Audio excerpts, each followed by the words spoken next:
Let the day fall behind you. Find your comfort and let your mind begin to slow. Let yourself drift toward the soft, hidden world of color. Your eyes quietly pass over. When this helps you sleep, subscribe. I add a new one every single night. Imagine the inside surface of the eye as a curved, dimly lit room, its walls lined with millions of narrow cells standing upright and patient, each one waiting for the light that arrives from above, like a soft, continuous pressure. The room is small and dark and always has been. Light does not flood into it so much as settle, falling across the curved surface the way a sound settles into a quiet hall, filling it evenly, touching everything at once. Arranged across that surface in a dense and orderly array are three distinct kinds of cells, each one tuned to a different part of the arriving light, the way three instruments in the same room might each be strung to listen for a different note within the same chord. One type responds to short wavelengths, the kind that carry blue and violet. One responds to middle wavelengths, the range that carries green and yellow. The third responds to long wavelengths, the ones that carry red and orange. Together, and only together, they make color possible. Alone, each one is only a narrow receiver. In combination, they produce the whole inhabited range of what the world appears to be. There are approximately 6 to 7 million of these cone photoreceptors in the human retina. That number is large enough to seem abstract until it is given a surface area to occupy, and the surface it occupies is roughly the size of a postage stamp, curved inward at the back of an eye, no wider than a small marble. They are not distributed evenly. They cluster most densely in one particular region and thin out toward the edges the way a crowd thins as it moves away from a stage. The cells at the edges are still present, still functioning, still receiving light. It is only at the center that the arrangement reaches its finest resolution, its most precise and concentrated gathering of the three signal types working in close register with one another. The rest is peripheral. It is still useful. It is simply less exact. The region at that center has a name that matches its shape. The fovea is a shallow depression, a small pit in the retina's surface, and it measures roughly 1.5 millimeters across, barely wider than a pinhead held against the page of a book. Within that small depression, the cones are packed so tightly and in such precise proportion that the fovea becomes the only place in the entire eye where color can be read with full accuracy. It is the eye's sharpest point, the single location where color information arrives at its most concentrated, most resolved, most reliable.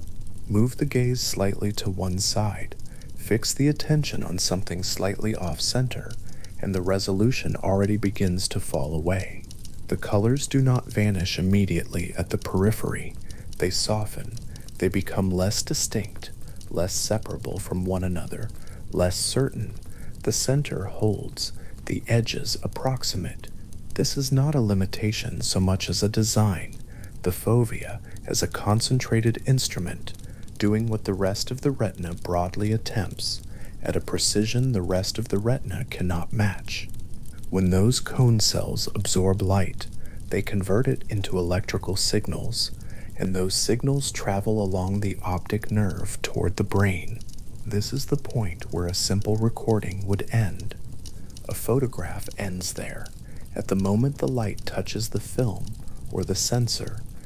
But the eye is not a camera, and what happens after the signal leaves the retina is not development so much as construction. The part of the brain that receives the signals is the occipital lobe, sitting at the back of the skull, and what it does with what arrives there is not passive at all. It does not simply receive a color image and display it. It builds one. It takes the signals from the three cone types, compares them against one another, and then begins layering other information on top of that comparison: the colors present in the surrounding area, the lighting conditions apparent from the broader scene, memories of what familiar objects usually look like, and assumptions about how light behaves that have been accumulating since the first hours of life. The color the brain eventually produces is the result of all of that together. The raw electrical signal from the retina is only the beginning of it. Under ideal conditions, with all three cone types functioning and the light falling at comfortable daylight intensity, the human visual system can distinguish somewhere between 1 million and 10 million different colors. The range in that estimate is wide because the conditions matter enormously. The colors need to be placed side by side for comparison. The viewing needs to happen in the right light. The observer needs to be rested and attentive. Under those conditions, the system performs at its finest, resolving distinctions between colors that are barely separated in wavelength, reading the difference between a warm white and a cool white, between a blue that leans toward green and a blue that leans toward violet. Most of those distinctions pass unnoticed through a day, their existence never registered consciously. They are simply part of the constant, unremarked background work of seeing.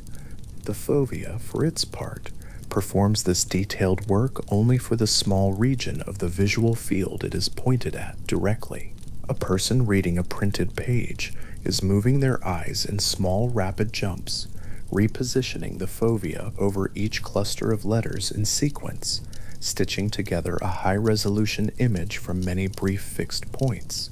The impression of seeing the whole page clearly and simultaneously is produced by the brain, which fills in the surrounding regions with lower resolution information gathered from the peripheral retina and smooths it into a seamless whole. The center is read in detail, the edges are inferred, the brain presents the result as unified, and the impression holds. At the periphery of the retina, color accuracy falls away, not in a sharp drop, but in a gradual diminishing.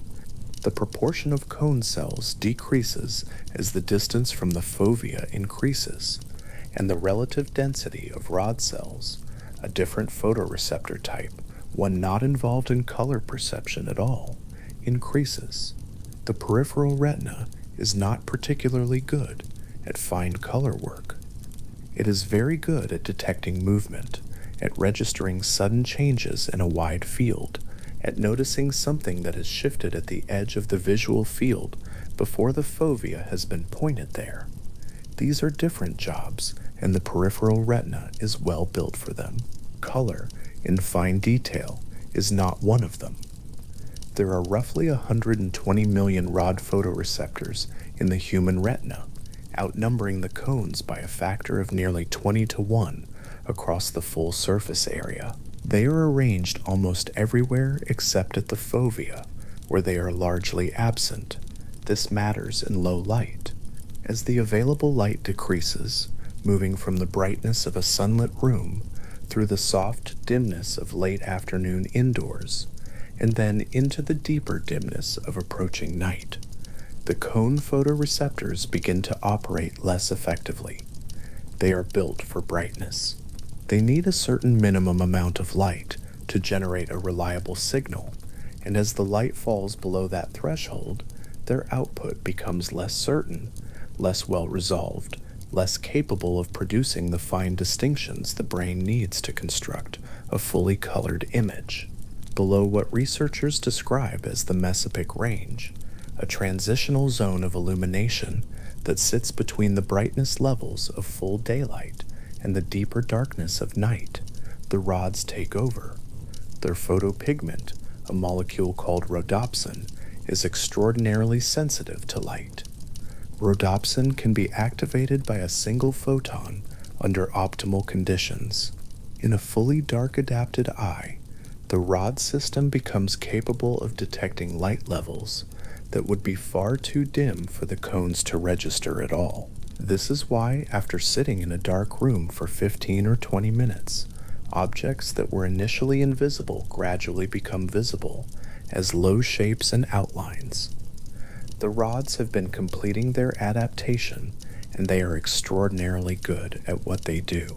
But rhodopsin is a single molecule.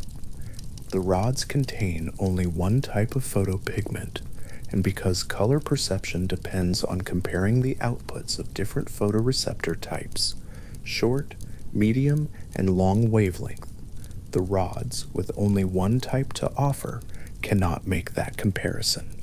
They register brightness. They register the presence and absence of light, the contours of forms, the movement of things through a dim field. They do not register wavelength differences. A red surface and a green surface, if they reflect the same total amount of light, will look identical to a rod system working alone. The world perceived entirely through rods is a world of brightness and shadow, shapes and movements without hue. This is the reason the world loses its color in darkness. It is not that the colors of things change. The red of a fabric is still there in the fibers.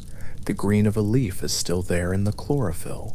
The photons are still arriving, still carrying their wavelength information. What changes is which instrument is available to receive them. By full dark, the cones have been effectively retired, and the rods, which cannot distinguish wavelength, have taken over. The world resolves into gray. A person who has spent time in truly dark conditions knows this experience not as blindness, but as a particular kind of seeing, a muted, achromatic world in which shapes are legible and distances can be estimated, but in which a red cloth and a green cloth are not separable, and a face is a pale oval without particular tone. It is a different kind of visual information, equally real, simply narrowed. The eye, built to work across a wide range of conditions, brings different instruments to bear, depending on what the available light can support. The transitional zone, the mesopic range, where both rods and cones are partially active, produces its own particular quality of vision. This is the light of twilight, of a room lit by a single low lamp, of a sky 40 minutes after the sun has gone. In this zone, neither system is at its best, and the two sets of signals are partly overlapping.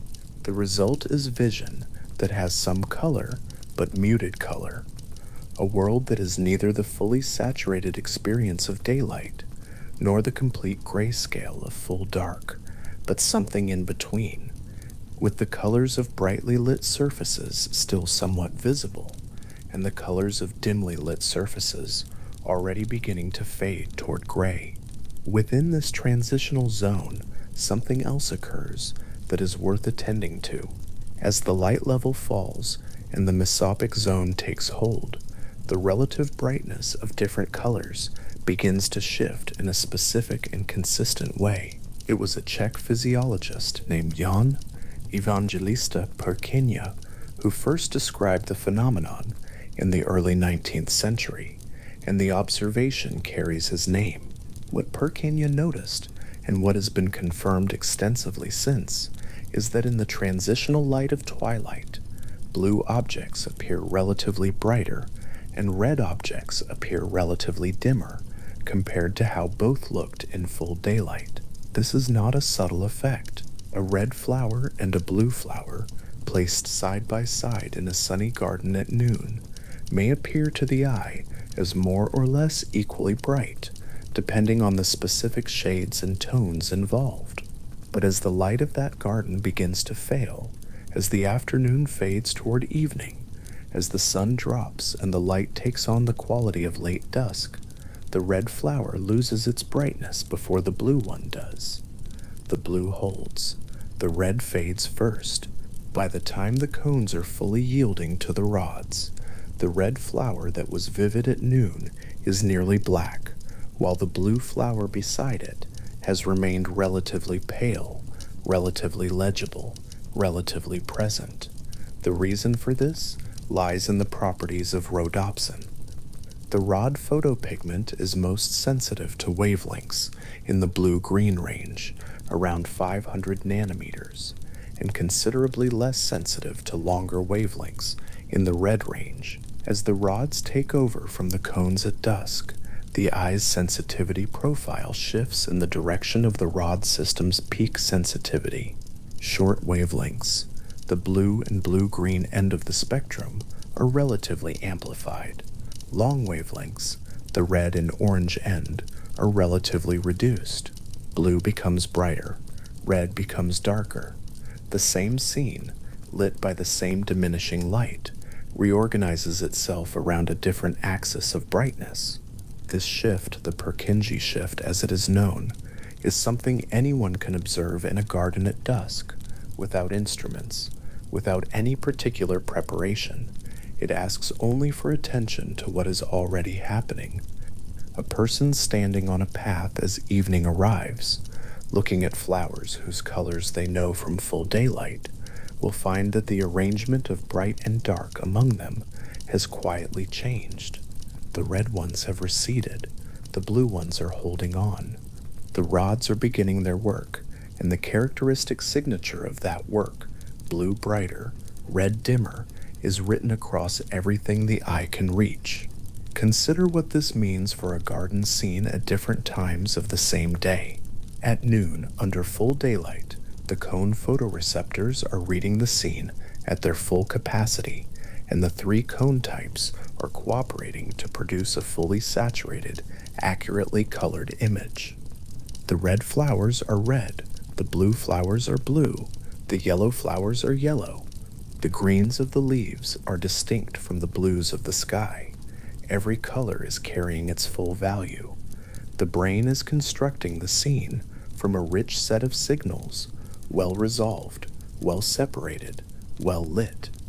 3 hours later, as afternoon deepens, the light has not yet faded significantly, and the scene is still fully colored, though perhaps the warm tones of the light have shifted slightly, the shadows lengthened. The quality of the light becomes something slightly different than the flat overhead brightness of noon. The cones are still working efficiently. The colors remain. An hour after that, at the edge of evening, the light is softer. The sun is low. The quality of the illumination is warmer and more directional, and the overall brightness has dropped below the peak of daylight. The cones are still active, but the mesopic zone is approaching. The colors are still present, though slightly less brilliant than they were at noon, the saturation beginning to soften at the edges. And then, in the space of perhaps another 30 minutes, the garden enters the transitional zone properly. The cones are working less reliably. The rods are beginning to contribute, and the shift begins, not announced, not sudden, but gradual and consistent. The red flowers, which were vivid and warm an hour ago, are becoming muted, their red beginning to darken and gray. The blue flowers beside them on the same path are holding their relative brightness, and may even seem, in comparison to the reddening darkness of the red flowers, to be slightly more present than they were before. The balance of the garden has shifted.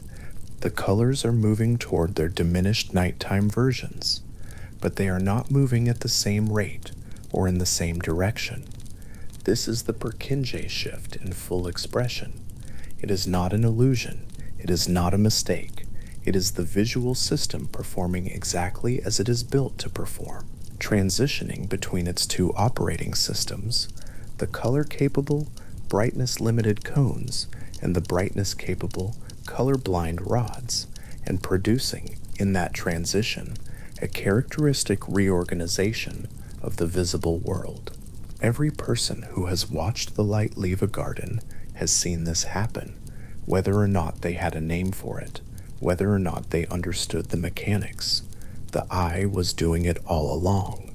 A person standing at the entrance of that twilight garden might pause at the precise moment when the transition is most fully underway, The light has faded to the point where the cones are genuinely struggling, their signals becoming less reliable, their contribution to the constructed image diminishing. The rods are active, but the full shift to achromatic rod vision is not yet complete. Both systems are engaged, both partially contributing, and the result is a visual world caught between its two modes, still carrying color, but carrying it uncertainly, some colors fading faster than others, the hierarchy of brightness quietly rearranging itself. On the path, a cluster of yellow flowers might still hold something of their warmth. Yellow falls in the middle of the spectrum, and in mesopic light, it occupies a kind of uncertain position, neither the blue end that the rods favor, nor the red end that dims most quickly. A yellow flower in twilight holds on for a while, its brightness sustained by a wavelength range that the transitioning system has not yet entirely set aside. It is not the vivid yellow of noon. It is softer, slightly uncertain, a warmth rather than a color, but it is still there. The blue flowers along the path, in that same moment, have taken on a quality that is almost counterintuitive. The light is dim, the world is losing its colors, and yet the blue flowers appear relatively brighter than they did in the full light of day. Not because more light is falling on them, but because the instrument now receiving the light is specifically sensitive to the wavelengths they carry. The rods, primed for blue-green, are reading those flowers with something closer to their full sensitivity, and the result is that in the very moment when color is leaving the world, the blue flowers are briefly, paradoxically, among the last things to seem fully present. The red flowers beside them have already gone quiet. The red has become a dark tone, almost indistinguishable in hue from deep brown or black. Their daytime vividness entirely collapsed. In full daylight, they drew the eye. In the deep dimness of near dark, they are nearly invisible, receding into the same gray register as the soil and the stone and the shadow of the wall beside them. This is the machinery of vision in its transitional state. Two photoreceptor systems in handoff, one yielding and one ascending, the world between them reorganized by the specific sensitivities of the instrument taking over. The eye does not make an error in this transition. It does not become confused. It performs a clean, elegant, and thoroughly documented shift from one operating mode to another, and the consequence of that shift, the brightening of blue, the dimming of red, the softening of yellow, the general loss of saturation, is simply the signature of that transition, written across the garden in the fading light. The three cone types that made all the daylight color possible are still present in the eye of the person standing on that path. They have not gone anywhere. They are still there in the fovea, in their dense and patient array, ready to resume their work the moment the light returns to a level that supports them. In full darkness they will go dormant, their contribution dropped below any useful threshold, the signal they produce too faint and too unreliable to build an image from. But in the morning, when the light returns, they will resume. The same cells, the same photopigments, the same three-way comparison of wavelengths, the same brain constructing the same kind of richly colored world from the information they supply. The eye is the same eye it was at noon. The instrument is unchanged, only the light has moved. For now, in the twilight garden, the shift is still underway. The red flowers have gone dark. The blue ones are holding their relative brightness along the path, a quality of paleness in them that stands out from the general dimming of everything around them. The yellow ones are somewhere between, their warmth becoming something more like gray-white, the color in them losing its particular identity, their brightness surviving a little while longer because of where they sit in the spectrum. Neither at the end the rods favor, nor at the end they neglect.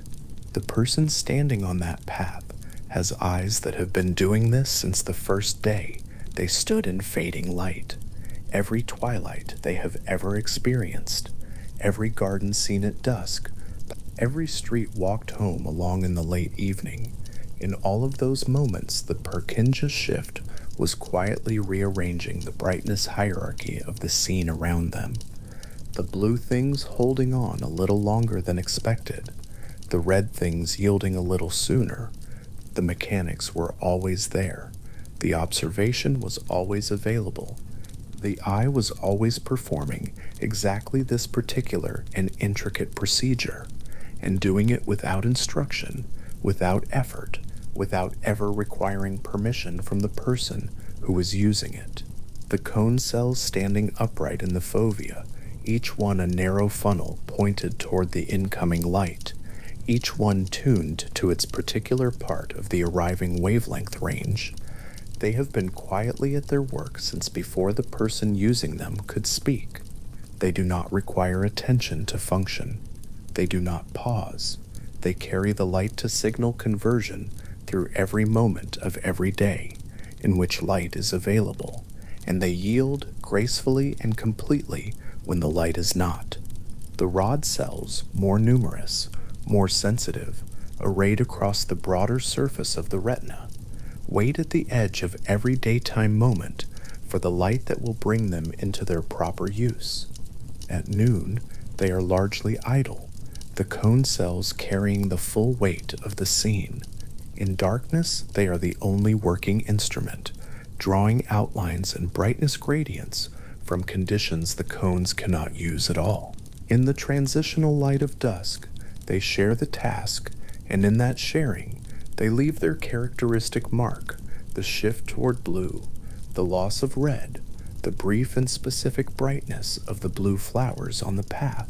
The garden at the end of an evening holds all of this at once, the red flowers standing dim and nearly formless against the pale path, the blue flowers along the border holding their comparative brightness a little beyond what the dimming light might seem to justify, the yellow ones somewhere between, their warmth softening toward white.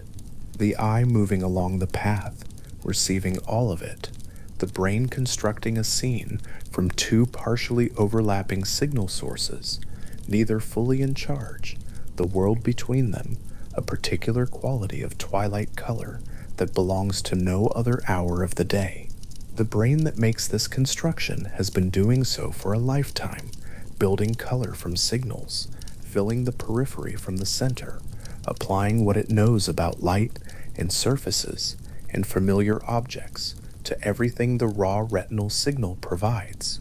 The color the brain constructs from that garden scene is not the color recorded by an instrument. It is the color produced by an active, comparative, context-sensitive process using 3 wavelength channels and 100 million rods, and a lifetime of accumulated information about how the world looks. It is the only color the person standing there will ever know, and it is, without question, the most elaborately constructed color there is. The blue flowers on the path are a little brighter now than they were an hour ago, relative to everything else in the garden. The rods are reading them clearly.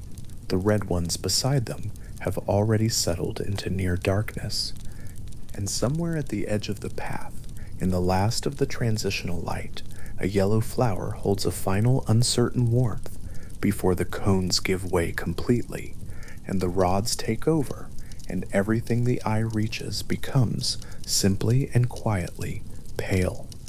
A bee approaches a sunflower on a summer morning, and what it sees is not what a person standing nearby would see. To the watching eye, the flower is a wide disk of yellow, even and continuous from petal edge to center. The petals are uniformly bright. The face of the flower looks the same across its whole surface, one unbroken field of warm color, with the dark center waiting at its middle. The bee descends toward it anyway, curving in from the left, adjusting its angle on the final approach. But from the bee's side of that same air, The flower is something else entirely.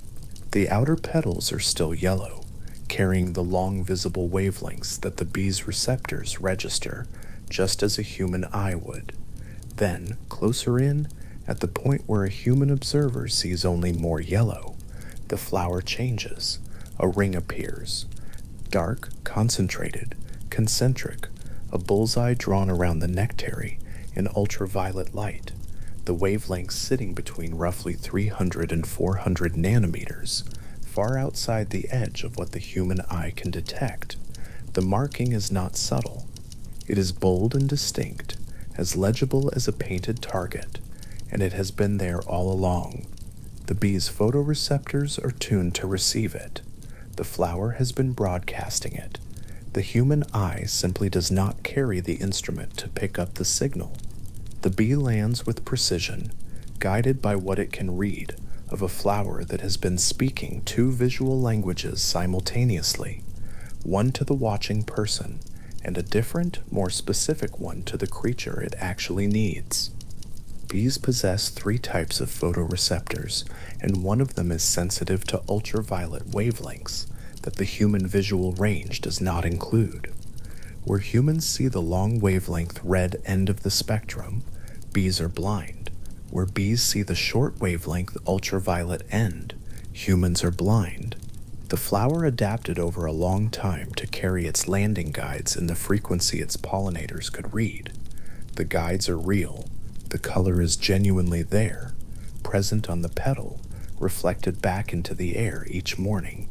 It is simply sitting in a part of the spectrum that one set of eyes was never made to reach. Across many species of flowering plants, similar patterns hold. Flowers that appear plain or even dull to a human observer can carry strong ultraviolet structure, rings, stripes, radial guides that are vivid and distinct to a bee navigating the same garden. Some flowers appear different in ultraviolet than in visible light, in ways that reverse their apparent features entirely. A pale petal that seems to fade toward the center in human visible wavelengths may grow darker and more saturated in ultraviolet as it approaches the nectary, making the target more precise with every increment of the bee's descent. The flower and the pollinator have, over a long shared history, arrived at a system of marking that works in the frequencies available to both of them, and only to both of them.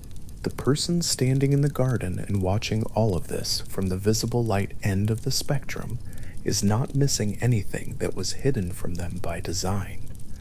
The garden is simply operating on more channels than any one viewer can receive. Several thousand miles from that garden, in a different kind of darkness, a pit viper rests motionless on a branch and waits. It is night. The forest around it is dim enough that visible light vision carries limited information about what is moving below. But the snake is not relying on visible light. Not entirely. Between its eyes and its nostrils, in a shallow pit on either side of its face, sit structures that are not eyes in any standard sense. There is no lens, no photoreceptors sensitive to visible wavelengths. What the pit organs contain are membranes lined with receptors that respond to infrared radiation, specifically to wavelengths in the range of roughly 5 to 30 micrometers, where warm-bodied animals radiate heat. A mouse moving through the leaf litter below the branch is not visible to the snake's eyes in any meaningful way in the dark, but to the pit organs, it appears as a distinct warm shape against the cooler surroundings, its body heat broadcasting its position with each step. Research published in the journal Nature found that the signals arriving from these pit organs are processed in the same region of the snake's brain that handles visible light vision. The implication is that the thermal image and the visible light image may not remain entirely separate. They may converge in some way, producing a combined perception that is neither purely visual nor purely thermal, a merged picture, warm shapes and visible shapes superimposed on each other into something the snake uses as a single working view of its environment. What that combined picture is like from the inside of a pit viper's nervous system is not something that can be fully known, but the basic fact of it is well established. Pit vipers, pythons, and some boas are all running two different detection systems at once, one receiving visible light, one receiving heat, and both of those systems are pointing at the same world at the same moment from the same head. Pythons lack the snake's foraging urgency, but possess the same dual-channel architecture. A large python resting in a tree at night, its coils draped across a branch, is receiving both the dim visible scene and the thermal picture of whatever warm-bodied creature moves below it. The two pictures share the same neural processing space. They are not competing images, but something that, in the snake's experience, may simply be the world. The mantis shrimp carries an even more elaborate system, and what it does with that system turns out to be less straightforward than it appears. A mantis shrimp in shallow tropical water is a small animal, typically around 10 centimeters long, with eyes that move independently on their stalks, each scanning a different part of the scene with the focused attention of two separate observers, sharing a single body. The compound eyes rotate and adjust.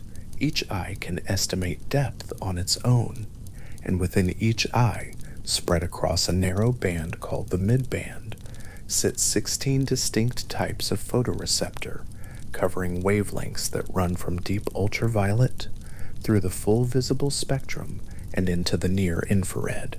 16 types. A human eye operates with 3. The difference in raw equipment is considerable, and for many years, the mantis shrimp was described as possessing a color perception so rich and fine-grained that it would be essentially unimaginable from a human perspective, a creature experiencing the reef as a torrent of discriminated hues, each separate wavelength available as its own distinct experience. Research published in Science in 2014 changed that picture considerably. The study found that the mantis shrimp is in a measurable and repeatable way surprisingly poor at distinguishing colors that are close to each other in wavelength. In tests designed to probe the fineness of its spectral discrimination, the mantis shrimp performed well below what would be expected from an animal with 16 photoreceptor types. A trichromat, a creature with 3 cone types, as humans have, can distinguish wavelengths that are just a few nanometers apart, given time and attention. The mantis shrimp, with 16 types, consistently failed at similar tasks. What the researchers proposed instead is that the mantis shrimp is not performing the kind of fine comparison that allows gradual discrimination between similar hues. It appears to be running something closer to a threshold system, a rapid, categorical identification that matches an incoming wavelength against a fixed set of known markers and returns a result quickly. The way a barcode scanner does not compare the thickness of lines gradually, but reads a code in an instant and either recognizes it or does not. The 16 receptor types on this account are not arranged to allow the finest possible distinctions between adjacent colors. They are arranged to allow the fastest possible identification of specific signatures across a wide spectral range. Speed over gradation, recognition over comparison. The mantis shrimp may perceive color less as a rich continuous spectrum and more as a set of discrete, rapidly identified categories spanning an enormous range. This is not a shortcoming. On a reef, where the ability to identify a specific color signal quickly, the right wavelength on the body of a prey species, the correct UV marking on the shell of a rival, the particular near-infrared signature of a healthy mate, may matter more than the ability to contemplate subtle gradations. A fast recognition system covering a wide spectral range is a precise and effective solution. The mantis shrimp arrived at a different answer to the question of what color perception is for. Its eyes turn on their stalks in the shallow water, scanning. The midband sweeps across the scene, and the reef is read in categories, rapidly, across a range no human instrument can match without equipment. Among humans, almost all color vision runs on three cone types, the standard trichromatic arrangement, with one type most responsive to short wavelengths at the blue end of the spectrum, one to medium wavelengths in the green range, and one to long wavelengths toward the red end. The brain receives three channels of information, and from those three constructs the full range of colors that human experience contains. Most people share this arrangement so closely that their color perception, though never identical, is close enough to map onto shared language and shared understanding without much difficulty. A small number of people have an arrangement that is different. They carry four distinct cone types instead of three, and what that means for their experience of color is a question that took careful experimental work to begin answering. The condition is called tetrachromacy. It arises from a mutation on the X chromosome, and because females carry two X chromosomes and males typically carry one, it appears almost exclusively in women. The extra cone type falls in the region between the standard red and green receptors, adding a fourth channel of wavelength information between two that already overlap considerably.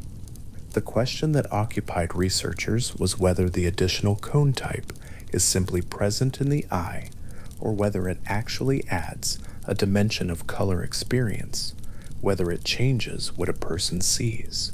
Most carriers of the extra cone type cannot, it turns out, be easily identified by asking them to describe their color experience. They do not spontaneously report seeing colors that others cannot. The extra cone type, in most cases, appears to be present without producing a reliably measurable advantage in standard color discrimination tasks. Then there are the exceptions. Neuroscientist Gabriella Jordan of Newcastle University spent years designing experiments sensitive enough to detect functional tetrachromacy, cases where the fourth cone type is not merely present, but genuinely active in producing perceptions that a standard trichromate cannot access. The difficulty was that conventional color tests were built to challenge trichromates. A test designed to be difficult for three channels of color processing could simply be solved by a fourth channel too, without any test being placed across that boundary. Jordan designed test patches specifically to exploit the gap that a fourth cone type would open up. The patches were meticulously constructed pairs of colors that were metamers for any trichromate, colors that looked identical to any eye with three cone types, regardless of how carefully it looked, because their spectral compositions produced exactly the same output across all three standard receptor channels. For a fourth cone type positioned in the right part of the spectrum, the same two patches would not be identical. The fourth channel would receive different signals from the two surfaces and register a distinction that the trichromate's three channels simply could not compute. In 2010, Jordan identified a woman referred to in the research as TDA29. Across a series of tests involving sets of three colored circles displayed on a screen, where each set contained two patches that were identical in both spectral composition and apparent color, and one that was spectrally different but appeared identical to all trichromatic observers. CDA29 correctly and consistently identified the odd patch every time, the distinction that every other person who viewed the same screen could not detect was to her detectable. There is a specific quality to that laboratory moment. If one holds it for a moment, a screen displaying 3 circles, the circles appearing identical, genuinely completely identical, to every person in the room, including people trained in color science and experienced in looking carefully at colored surfaces. And then one person sitting across the table and identifying, without hesitation, which one is different. Her 4th cone type was registering a distinction that the standard 3-channel system cannot compute, no matter how carefully or attentively it looks. This is not a matter of attention or practice. The information is simply not available to 3 channels, and it is available to 4. How many people carry a functional 4th cone type is not fully established. The condition is rare, even among those who carry the genetic mutation. But CDA29 is documented, her results are consistent, and the perceptual distinction she can access appears to be real, a dimension of color space that opens up with the addition of one more channel of light detection, there all along in the surfaces of the world, available to the eyes that can reach it. A female zebrafinch perching on a branch in early spring is engaged in a form of evaluation that contains more information than the evaluating eye of a human observer would record. The male finch nearby carries patterns on his plumage that read, to any standard human eye, as a set of pleasant markings: the orange bill, the striped head, the flanks carrying their chestnut and white. The feathers are clearly colored. The patterns are clearly there. A human watching the bird would register all of it as a coherent, well-described appearance. But the male's plumage is also reflecting ultraviolet light in ways that a human eye cannot detect, and the female finch's photoreceptors are sensitive to those wavelengths. Most bird species possess a 4th cone type tuned to ultraviolet or violet wavelengths in the range of roughly 300 to 400 nanometers, and the additional channel produces a visual world that in the realm of plumage assessment is considerably richer than a trichromatic observer receives.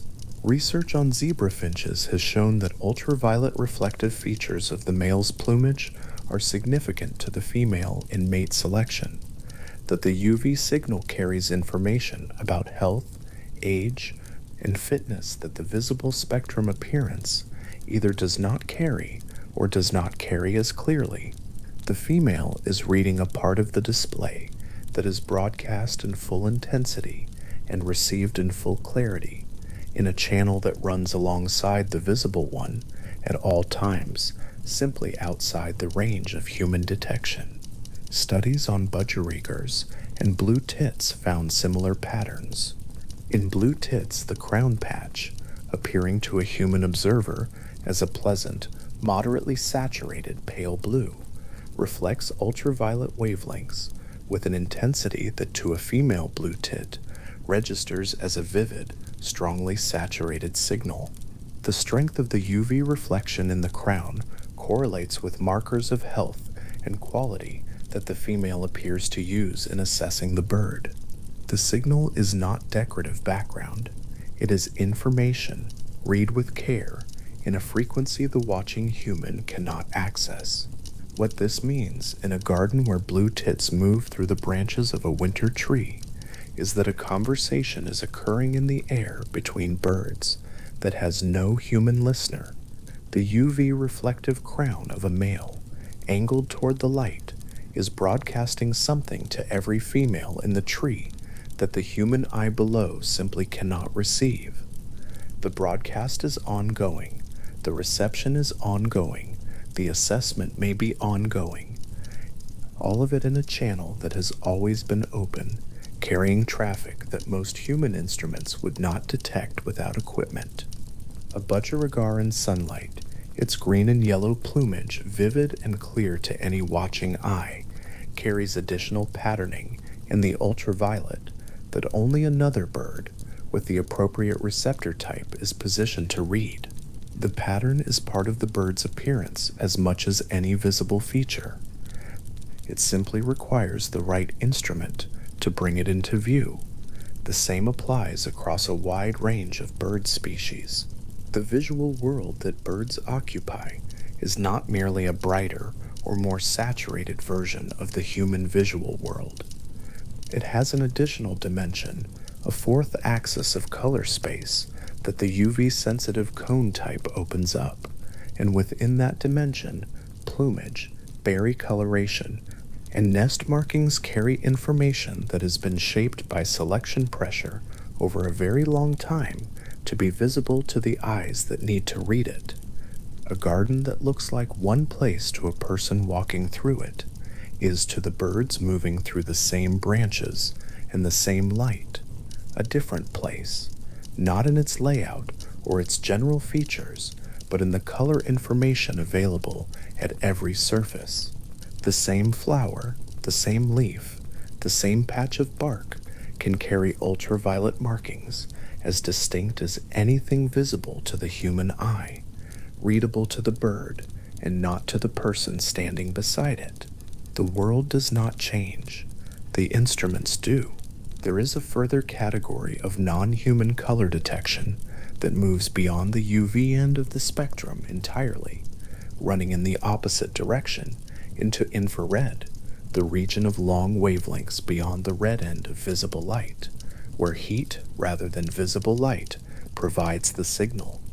The pit viper and its relatives are the best known examples, but bioluminescence in the deep sea involves organisms that have evolved over a long time to produce and detect light in very specific parts of the spectrum, where the ocean's particular optical properties make some wavelengths useful for long distances and others effectively useless. Water absorbs light in wavelengths. Red and orange, with their longer wavelengths, are absorbed quickly at depth. The red end of the spectrum essentially vanishes within the first tens of meters of seawater. At several hundred meters down, in the mesopelagic zone, where sunlight no longer penetrates meaningfully, the available light, from bioluminescence rather than the sun, is almost entirely in the blue-green range, around 450 to 510 nanometers, because those shorter wavelengths travel furthest through the water column. Deep-sea bioluminescent organisms have, across the very long history of ocean life, converged on those same wavelengths for their own light production.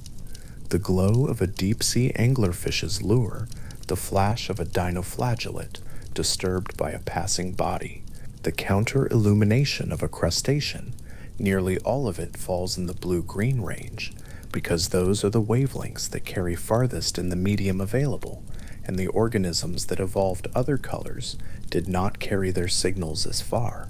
There is one well-documented exception that is worth holding in mind. Some deep-sea dragonfish have evolved biophotophores that emit in far-red and near-infrared wavelengths, light that is, for almost every other organism at those depths, completely invisible. The wavelength sits outside the detection range of the eyes present in the deep-sea community. To every other animal in the neighborhood, the light does not exist. The dragonfish, however, has also evolved a visual pigment sensitive to those same long wavelengths. It can produce a light that most of the deep ocean cannot detect, and it can see by it. The lamp is private, and so is the vision it illuminates. The dragonfish moves through 800 meters of water, carrying a lantern that is from the perspective of every other creature in the dark around it, not burning. It hunts in a channel that operates between its own photophores and its own photoreceptors, in a frequency range that the ocean's other eyes cannot reach. The distance between that frequency and the ultraviolet of the bee approaching the sunflower is considerable, but the structure of the situation is the same in both cases. A real signal, in a real part of the electromagnetic spectrum, produced and received by instruments adapted for the purpose, and invisible, simply by virtue of the wavelength, to any eye not built to detect it. The summer garden contains all of this at once, in the same morning air, bees descending toward ultraviolet targets, birds reading UV reflective plumage at close range, wavelengths traveling in every direction that no human instrument can collect without assistance. The world that any single set of eyes reports is a selection from a larger scene. It is a precise and well-made selection, well suited to the needs of the creature making it. But it is still a selection. There is something restful in that, approached from the right direction. The information the eye collects is not the sum total of what the light contains. The rest continues, in the frequencies that pass through without being caught, in the wavelengths that the air carries, and the flower reflects, and the bird reads, and the bee follows with precision toward the nectary at the center of the bullseye.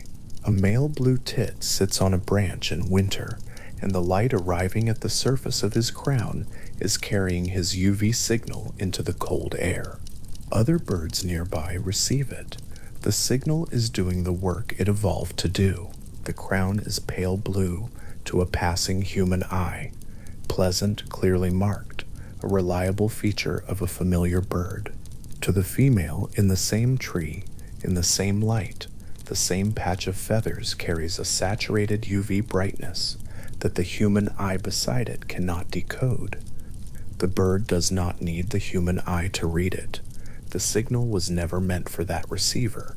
It simply continues, as it has continued across the long time that blue tits have been sitting in winter trees and reading each other's crowns, with the precise instruments their visual systems provide, the UV traveling out from the feather surface, crossing the cold air, arriving at the correct receptor, delivering its information without error, in a frequency so close to the human visual range that a slightly different architecture of eye could reach it, but does not. The branch holds the bird. The light falls across the crown. The signal moves outward in wavelengths the watching eye cannot collect, carrying the same clear information it has always carried, quiet and complete, and perfectly placed in its part of the spectrum, where it has always been and where it remains. On a flat surface under even laboratory light, a checkerboard sits undisturbed. The squares alternate, as checkerboards do, between light and dark. A cylinder rests near the center, its base touching the board, its shadow falling diagonally across several squares in a broad, diffuse wedge. Nothing about this image is unusual. The eye moves across it with complete confidence, reading each square as either light or dark, organizing them into the familiar alternating pattern without any effort at all. One square in the lit portion of the board, sitting out in the open, away from the shadow, appears almost white. It is clearly a light square. There is no ambiguity.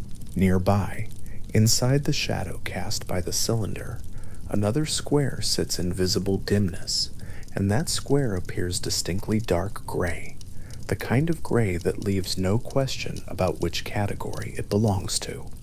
The eye files them immediately and moves on. One light, one dark, the system working as it always has. A photometer placed on each square reads exactly the same value. The two squares are reflecting identical amounts of light into the space in front of the board. The physical signal arriving at the eye from each of them is by measurement the same, and yet the brain refuses to see them as the same. It insists with complete authority that one is lighter and one is darker because it has already done something more than read the raw signal coming in. It has made a decision.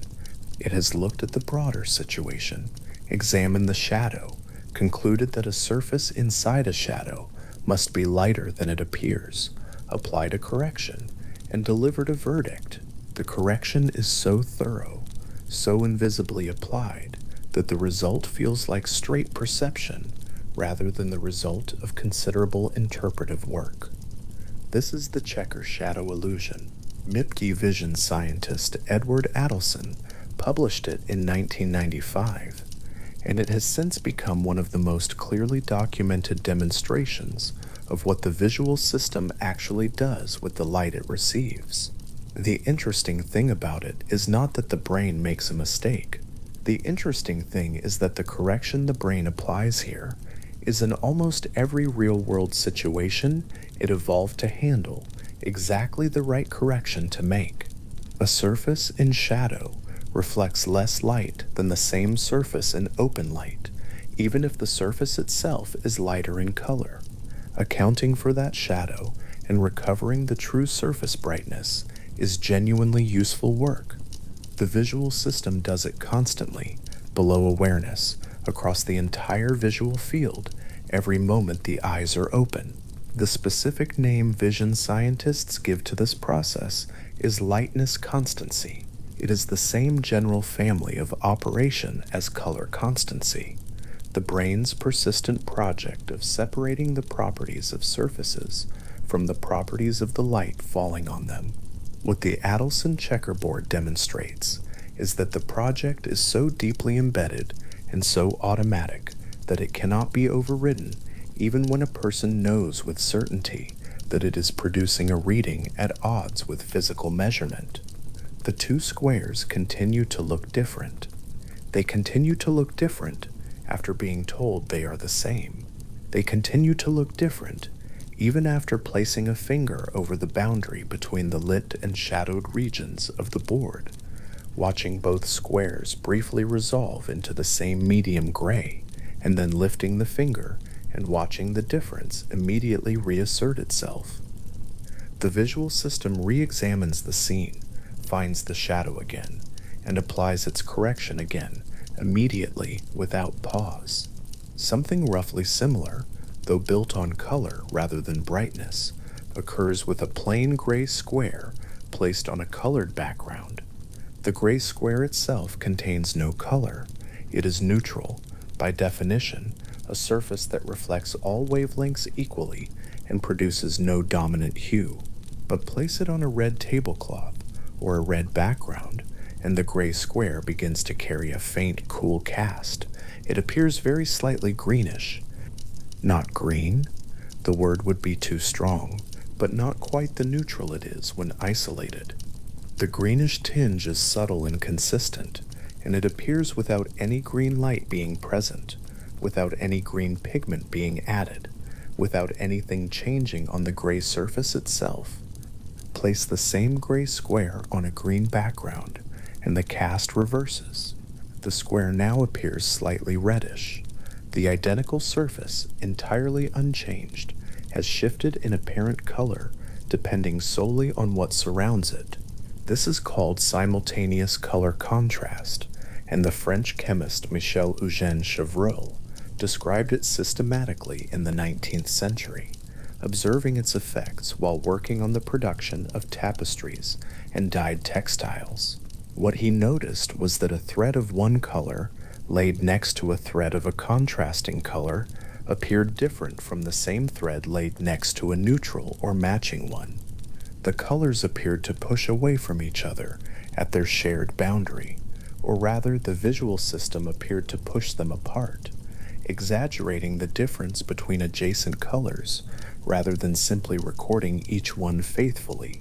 The mechanism behind this is called lateral inhibition. Neurons in the retina and in the visual cortex do not respond only to the light arriving at a single point on the retina. They also receive inhibitory signals from neurons responding to the surrounding region. A neuron responding strongly to red light in the surrounding area will suppress the red channel response from the central region slightly, making the center appear less red. If the center is neutral gray, which means its red channel response is moderate, not strongly active, that suppression tips the apparent balance of the gray toward the color opposite to red, which is green. The system is not detecting an absolute wavelength composition and reporting it accurately. It is detecting differences, comparisons, contrasts, It is optimized for edges and changes rather than flat averages, because edges and changes are where most of the useful information in a visual scene resides. The gray square sits in the center of the red background, appearing faintly green, the whole situation produced entirely by the nervous system doing exactly what it is built to do. No error has been introduced from outside. The brain is simply being the brain. In 2015, a photograph appeared on the internet. It showed a dress hanging against a slightly overexposed background. The image taken in uneven, difficult light. The dress appeared to some viewers to be white with gold lace trim. It appeared to others to be blue with black lace trim. These were not minority readings, no small group seeing something that most people recognized as incorrect. Roughly half of viewers saw white and gold. Roughly half saw blue and black. The disagreement was immediate, consistent, and unresolvable by argument. People showing the image to other people found that the second person might see it entirely differently, with the same confidence, looking at the same screen under the same conditions. What made the dress photograph particularly striking was that most visual disagreements of this kind involve ambiguous or low information images, something vague enough that the visual system is genuinely uncertain, and different processing pathways might win. The dress photograph did not look ambiguous. It looked clear. Each person who saw it felt that they were seeing it correctly and found the opposing reading more or less incomprehensible. Research published in Current Biology by Carl Gegenfertner and colleagues investigated why people disagreed so sharply, and what they found was that the disagreement turned on something happening before conscious color experience begins. The image provided the visual system with genuinely ambiguous information about the lighting conditions in which the dress was photographed. Was the dress standing in bluish daylight, lit from a window? Was it under a warm, yellowish artificial light? The image contained enough uncertainty that different visual systems landed on different answers to that question, and those answers triggered different color constancy corrections, which produced different color percepts from the same underlying image. People who assumed the dress was lit by daylight, with its characteristically blue illuminant, would subtract a bluish cast from everything in the image. Removing blue from a blue and black dress produces a percept shifted toward white and gold. People who assumed a warmer, more artificial illuminant would subtract a yellow-orange cast instead. Removing yellow-orange from a dress that is already somewhat desaturated by overexposure pushes the percept toward blue and black. Neither group was misperceiving in any correctable sense. Both groups were applying the same color constancy process, the automatic subtraction of estimated illuminant color from surface readings, and arriving at different results because they started from different unconscious assumptions about the lighting. The lighting assumption, it emerged, was not random. People who described themselves as early risers, who tended to spend more time in natural daylight, were more likely to see the dress as white and gold, their visual systems perhaps having calibrated slightly differently toward the expectation of blue-tinted natural light. People who described themselves as night owls, more accustomed to artificial lighting environments, leaned toward seeing it as blue and black. This was not a firm or universal finding, and the link between chronotype and the dress percept was not large, but it suggested that the calibration of color constancy is not identical across all individuals, that the brain's assumptions about illuminance are shaped, at least in part, by the specific lighting environments a person has spent the most time in. Color constancy itself is worth dwelling on for a moment, because it operates on a scale and with a thoroughness that most people have never had occasion to notice. A ripe tomato looks red under the warm amber of a tungsten bulb in a kitchen at night. The same tomato looks red under the flat, slightly bluish-white light of a fluorescent grocery store. Carried outside into the gray, diffuse light of an overcast afternoon, it still looks red. These three illuminants are dramatically different in their spectral composition. Tungsten light is heavily weighted toward long wavelengths, red and orange and yellow, and contains relatively little blue. Fluorescent light has its own uneven spectral peaks, with more blue and green than tungsten. Overcast daylight is a broad, relatively balanced spectrum with a slight blue bias. The ratio of wavelengths reaching the eye from the tomato's surface is genuinely measurably different under each of these light sources. And yet the tomato remains red. The visual system accomplishes this by sampling the entire scene, estimating the color temperature of the ambient illumination from the combined signal across the whole visual field, and then discounting that estimated illuminant from each surface signal individually. The process is called color constancy, and it runs automatically, below any deliberate effort, every time the eyes are open in a lit environment. It is so complete and so constant that its absence, seen in some neurological conditions affecting specific regions of the visual cortex, is described by those who experience it as one of the stranger perceptual disruptions possible. The world shifting color unpredictably as the light changes, surfaces no longer appearing to have stable colors of their own. In ordinary experience, the work is invisible. The tomato is simply red. The brain has done considerable work to make that sentence feel like a plain observation rather than a conclusion reached through intensive, ongoing computation. There is another family of color effect that operates in a direction opposite to simultaneous contrast, where contrast causes adjacent colors to push away from each other, the gray near the red appearing slightly green, the color difference exaggerated. Assimilation causes colors to draw together. A patch of color surrounded by or overlaid with thin stripes of a different color does not push away from the stripe color. It shifts toward it. The stripe color bleeds into the patch, softening and pulling the patch's apparent hue in the direction of the surrounding hue, rather than away from it. Hans Munker described this effect in 1970, and it has since been examined and extended in a variety of forms. The clearest demonstrations involve colored patches viewed through or beneath a pattern of thin stripes. Two patches of identical color, identical in every measurable sense, will appear different from each other if they sit against stripes of different colors. The patch beneath yellow stripes appears more yellow. The patch beneath blue stripes appears more orange or more red. The patches themselves have not changed.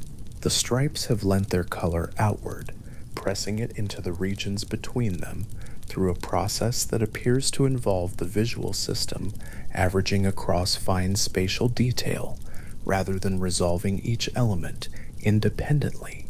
One version of this, developed by vision researcher Michael White, added a further twist. Patches that share the same gray value appear lighter when placed on dark stripes, even though they are surrounded by more dark than light, and appear darker when placed on light stripes. This runs counter to the predictions of a simple contrast model and suggests that the visual system is doing something more complex, factoring in which elements appear to lie in front of or behind other elements, treating the patches as belonging to whichever stripes they are interrupted by, rather than simply calculating the local contrast. Researchers who studied the 2015 dress photograph later noted that assimilation effects of this kind, the Munker-White class of illusion, may have contributed to the competing percepts by causing the colors of the dress's lace trim to bleed into the fabric regions adjacent to them. Pulling both regions toward an overall color impression that differed depending on which regions of the image the visual system was weighting most heavily at any given moment. What connects the Adelson checkerboard, the simultaneous contrast of a gray square on a colored ground, the dress photograph, the tomato under 3 different lights, and the Munker white patches beneath their colored stripes, is a single underlying fact about the visual system. The eye is not a camera. It does not measure absolute values. It does not produce an image the way a sensor records a scene, collecting photons, converting them to numbers, and arranging the numbers into a faithful copy of the light that arrived. Instead, the visual system compares. It finds edges. It estimates illuminance and subtracts them. It examines context. It applies learned expectations about how lit and shadowed surfaces relate, how colors behave under different lights, what it has usually been useful to assume when the scene is ambiguous. It delivers an experience that is coherent, stable, and in most situations remarkably accurate, not because it is recording faithfully, but because it is interpreting intelligently. The intelligence is not consciously deployed. There is no moment of deliberation. The visual system runs its interpretive processes at a speed and level of automaticity that leaves no trace of effort and no accessible record of the decisions being made. The result is that ordinary seeing feels like pure observation. It feels as though the eye is simply receiving what is there. The Adelson checkerboard, held in the hands, the 2 identical squares still stubbornly appearing different even now, is one of the few situations in ordinary experience where the gap between feeling like pure observation and actually being active interpretation becomes visible. The gap is always there. The dress blue, the tomatoes red, the gray squares faint greenish cast on a red ground. All of them are the brain's construction, delivered with the confidence and simplicity of plain fact. There is something quietly involved in the history of simultaneous contrast, specifically in the history of how Chevreul came to describe it. He was working at a French tapestry manufactory in the early 19th century, investigating complaints from customers that the colors in finished tapestries appeared dull or wrong when viewed close up. The customers were not imagining this. The threads themselves were exactly the colors specified. The dyes had been applied correctly. The problem was not in the production, but in the placing, the way one color thread laid directly beside another color thread altered the apparent hue of each. A blue thread next to a yellow thread appeared slightly different from the same blue thread next to a neutral gray one. The arrangement of colors in space was doing something to the apparent color of each element that the dye alone could not account for. Chevreul mapped the effect systematically, working through color combinations and recording how the apparent hue of each changed with its neighbor. The principles he described, published in his 1839 work on color harmony and contrast, were later taken up by painters, particularly by the Impressionists and the Post-Impressionists, who were thinking carefully about how colors behave when placed in proximity on a canvas. Georges Seurat's pointillist technique of placing small dots of pure color side by side, allowing the eye to mix them at a distance, drew directly on this understanding. The mixing that Seurat relied on is essentially the average of nearby signals that the visual system computes when spatial detail is too fine to resolve as individual elements, the same averaging that underlies the Munker white assimilation effect, working now at the scale of a painted canvas viewed from across a room. What Chevreul observed in the tapestry threads, and what Seurat deployed in paint on canvas, and what Munker described in his 1970 paper, are not 3 separate things. They are 3 faces of the same property of the visual system, its persistent tendency to compute color through comparison and context rather than isolation. the tapestry complained about in 19th century Paris, and the dress photographs shared across millions of screens in 2015 are part of the same story, separated by nearly 200 years, both of them documenting the gap between what is physically present in the light and what the visual system decides to deliver. A color on a wall is not, in any simple sense, just the color on the wall. It is the color on the wall as computed against the color of the adjacent walls, the color of the light falling on the wall, the color of the floor below it, and the ceiling above it, the color of what the person looking at it saw just before turning to look. Paint manufacturers know this. Interior designers know this. Artists have always known this. The swatches on display in the paint store look different at home, on a different sized wall, surrounded by the specific colors of that specific room.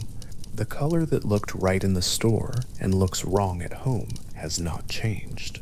What has changed is its context, and context is most of what color is. The Adelson checkerboard sits at rest on a table somewhere. Its two identical squares, still looking different, still refusing to look the same, even to a person who has studied the illusion carefully and knows exactly what is happening. The cylinder's shadow falls across the same squares it has always fallen across, and the visual system examines the scene, finds the shadow, makes its correction, and delivers its verdict. The verdict is wrong by the narrow measure of what a photometer would read. By every other measure, the measure of what that correction has been useful for across the entire history of the visual system's development, it is exactly right.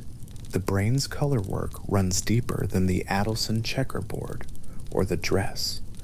It runs into the way a face looks familiar or unfamiliar in changed lighting. It runs into the way a room feels different at different times of day, not only because the brightness changes, but because the color temperature of the light shifts and the room's surfaces shift with it. It runs into how a printed photograph can look correct or slightly wrong depending on the light in which it is viewed, because the illuminant assumed by the visual system when looking at the photograph may not match the illuminant the photograph was produced to be viewed under. Color temperature is a specific measurable quantity, a way of describing the spectral balance of a light source by comparison to the light emitted by a theoretical perfect radiator at a given temperature in degrees Kelvin. Candlelight sits around 1800 degrees Kelvin, tungsten bulbs around 2700, neutral daylight around 6500, and overcast sky around 7000 or higher. These numbers describe real differences in the ratio of short to long wavelengths in the light. The visual system calibrates to these differences constantly, adjusting its baseline whenever the illuminant changes, maintaining the stability of perceived colors across a range of lighting environments that span an enormous physical variation in spectral composition. When the calibration operates smoothly, it is entirely unnoticed. Only in situations where it is working hard on ambiguous information, a badly lit photograph, an image that could plausibly have been taken under more than one illuminant, does the seam become visible. The dress was lit ambiguously enough that the calibration process landed in different places for different people, and the difference was not a small one. It was the difference between white and blue, between gold and black. Two people looking at the same image on the same kind of screen in the same room and seeing it as something closer to opposite colors.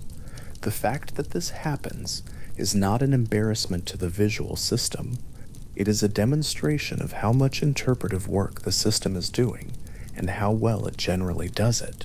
The ambiguity that tripped up the dress photograph is genuinely unusual. Most images most people see under most conditions do not contain that level of uncertainty about the illuminant. The system has been calibrated for the images it is most likely to encounter, and it performs its color constancy work accurately and invisibly on almost all of them. The dress was a rare case where the calibration was genuinely underdetermined, and the system split. Two populations, two readings, both produced by the same machinery, running the same process on the same input, and landing in different places because the input left room for both. The visual system's color interpretations are not an added layer on top of seeing. They are seeing. The gray square that appears greenish on the red background is not incorrect gray plus incorrect green. It is simply the brain's best reading of the scene given what it has to work with, and the interpretive priors it brings to every scene. The tomato that looks red under 3 different lights is not the same red 3 times. It is 3 different computations that arrive at a consistent perceptual result, because the computation is designed to produce consistency. The 2 squares on the checkerboard that look different but measure the same are not a trick or a trap. They are an unusually clear view of a process that is otherwise entirely invisible. There is something in that, in the fact the process is invisible precisely because it works so well. The moments when color constancy or lightness constancy or simultaneous contrast become noticeable are almost always moments when the system is operating near the edge of its calibrated range, on unusual input in ambiguous conditions. In ordinary life, in ordinary light, with real objects and real surfaces and real shadows, the computations run cleanly and leave no trace. The red is just red. The shadow is just a shadow. The gray is just gray, exactly as gray as it appears. This is what the researcher and the artist and the paint manufacturer all arrive at from different directions. Color is not in the surface, and it is not quite in the brain alone. It lives in the relationship between the surface, the light on the surfaces surrounding it, and the visual system that has developed highly specific ways of making sense of all of them together. The experience of color, that immediate, unanalyzed, confident quality of redness or blueness, or the particular gray of an overcast sky, is the output of that relationship, delivered so quickly and so completely that it feels like simple fact. The Munker white patches lie quiet beneath their stripes. The orange patch under the yellow stripes sits a little warmer. The identical orange patch under the blue stripes sits a little cooler. No pigment has changed. No light has changed.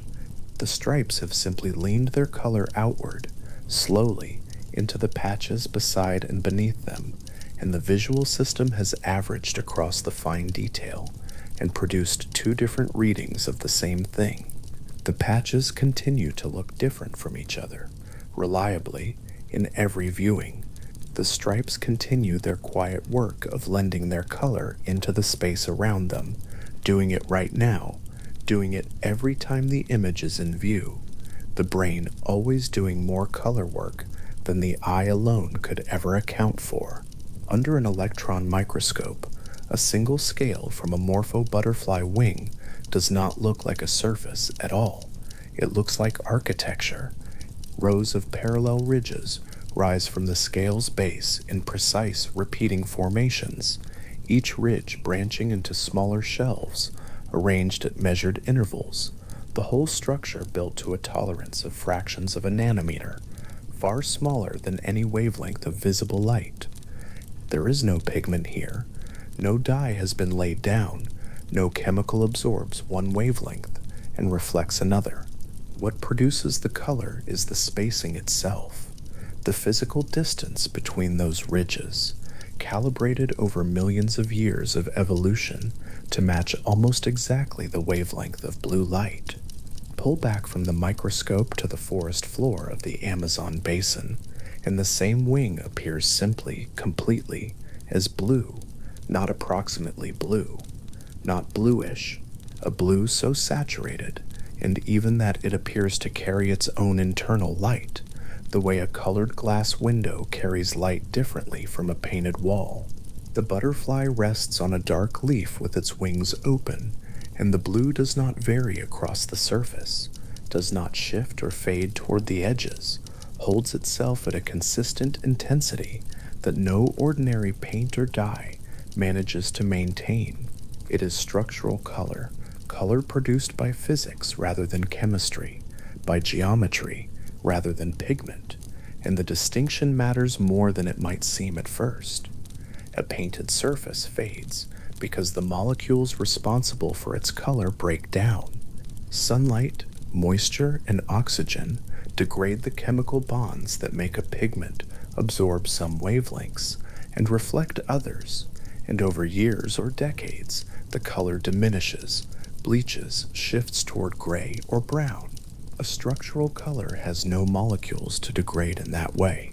The ridges on a morpho-wing scale are made of chitin, the same hard material that forms insect exoskeletons, and as long as the physical geometry of those ridges remains intact, the color remains.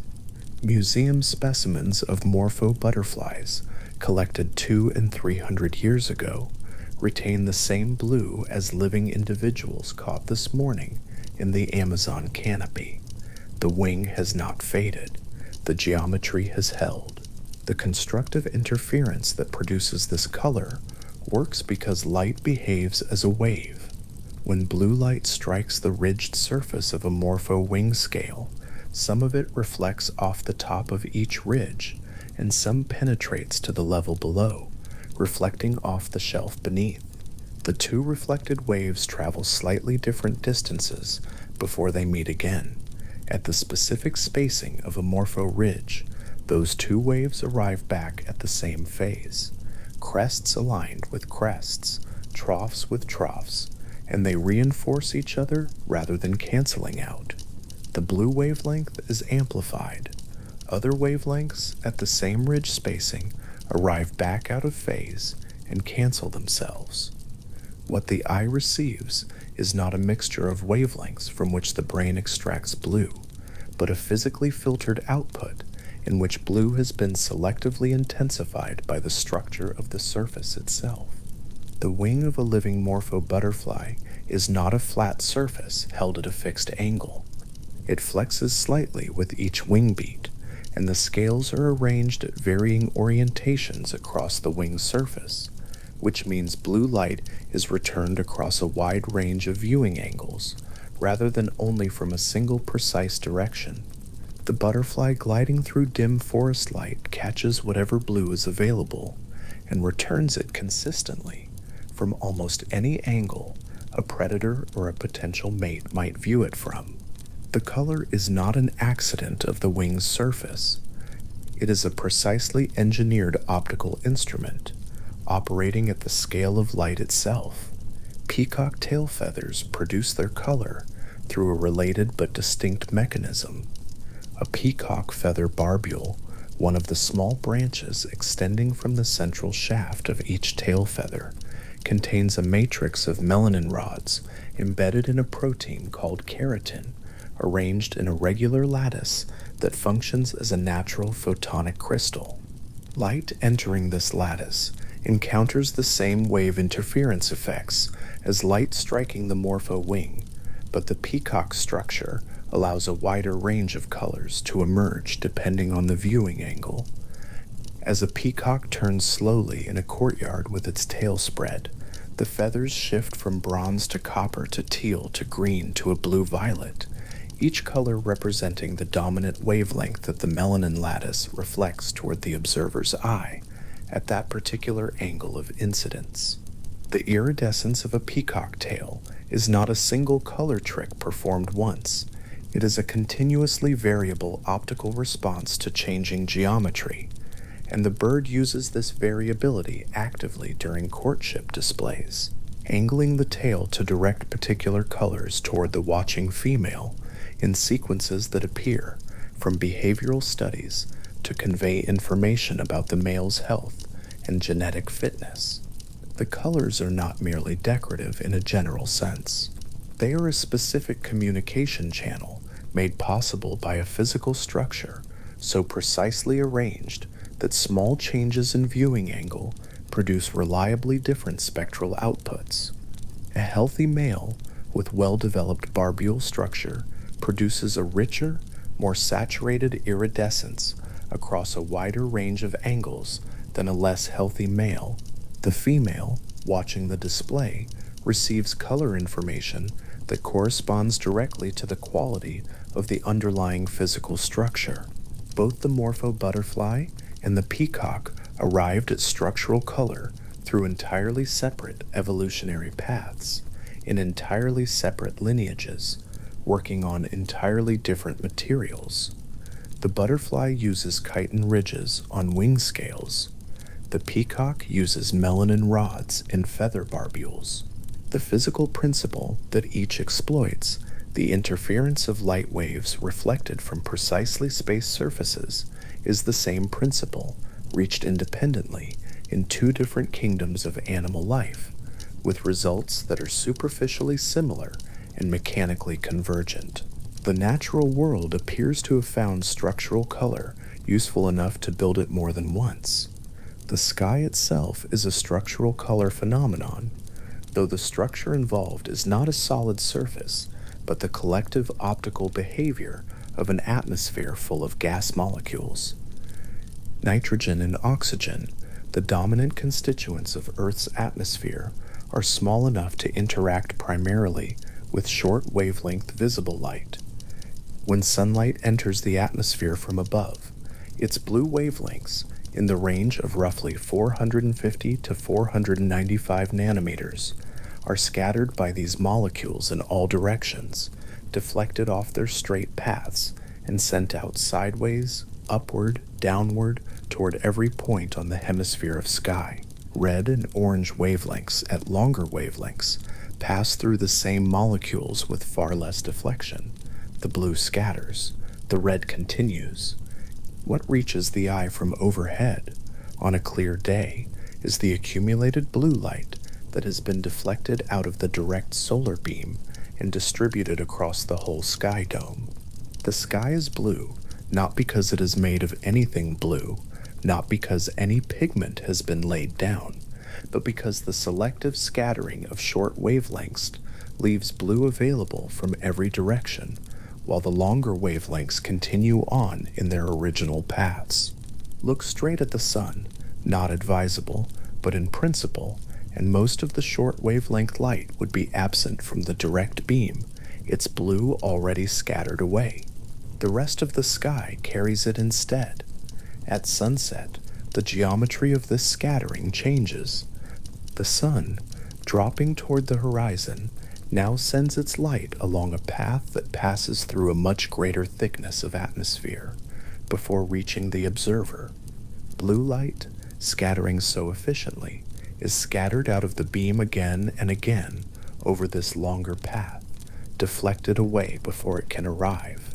Red and orange wavelengths, scattering less readily, survive the longer transit. They are what remain, arriving at the eye as the warm reds and deep oranges of a sunset sky. The same sunlight that produced a blue sky overhead an hour ago now produces red and orange at the horizon, not because the light has changed, but because the path it travels has lengthened. A clear sunset sky demonstrates both effects simultaneously. Overhead, where the atmospheric path is still relatively short, the sky holds a deep blue. On the horizon behind the observer, the long low-angle path has stripped nearly all the blue away, and the remaining light carries the reds and oranges of the diminished spectrum. The same sun, the same sunlight, arriving at the same eye from two different directions and producing two entirely different colors, determined entirely by the length of atmosphere each portion of that light has traveled through to get there. The science that explains this selective scattering is named after Lord Rayleigh, the English physicist John William Strutt, who worked out the quantitative relationship between wavelength and scattering intensity In the 1870s, the relationship he found was steep. The scattering intensity varies inversely with the fourth power of the wavelength. Blue light, at roughly 450 nanometers, scatters approximately 5 times more efficiently than red light, at roughly 700 nanometers, a difference that, applied across an entire atmosphere, is more than sufficient to produce the full color of the sky. The relationship also explains why the sky is blue rather than violet. Though violet has an even shorter wavelength and scatters even more efficiently, the sun emits somewhat less violet than blue, and the human eye is more sensitive to blue, so the combination weights the perceived color toward blue rather than violet. This is not a principle unique to Earth. Any planet with an atmosphere will have a sky color determined by the same physics, modified by the specific composition of the atmosphere and the spectral character of its star. On Mars, the thin carbon dioxide atmosphere scatters light differently, and the surface dust adds additional reddish scattering particles, producing a sky that appears reddish-orange in daylight, and occasionally, near sunset, a pale blue-gray at the horizon, very nearly the inversion of what is seen on Earth. The same physical relationship, a different atmosphere, a different result. Color in the natural world does not always require sunlight or any external source of illumination. Bioluminescence, light produced by living organisms through biochemical reactions, has appeared independently across the history of animal life so many times that researchers have counted at least 40 to 50 separate evolutionary origins. It is found in bacteria, fungi, dinoflagellates, jellyfish, worms, squid, fish, and fireflies, among others, each lineage having developed the capacity through its own particular biochemical route. The underlying chemistry varies considerably, but in most well-studied cases, it involves an enzyme called luciferase, catalyzing the oxidation of a compound called luciferin, releasing energy as light rather than heat. The efficiency of this process, the proportion of chemical energy converted to light rather than warmth, is far higher than any electrical lighting system humans have built. In the deep ocean, below roughly 200 meters, no sunlight penetrates. The world below this threshold is not merely dim, it is essentially without external light entirely, apart from what the organisms living there produce themselves. At these depths, bioluminescence becomes the primary source of visible light, and the colors that organisms produce there are not random. The most common bioluminescent color in deep-sea organisms falls in the range of 450 to 510 nanometers, blue-green. The reason is acoustic rather than arbitrary. Water, even the exceptionally clear water of the deep ocean, absorbs longer wavelengths quickly. Red light, at wavelengths above 600 nanometers, is absorbed within the first few meters. Orange follows. Yellow penetrates somewhat further. Blue-green, at 450 to 510 nanometers, travels the furthest through seawater before being absorbed, making it the most efficient wavelength for communication, predation, or any other purpose that requires light to carry information across distance.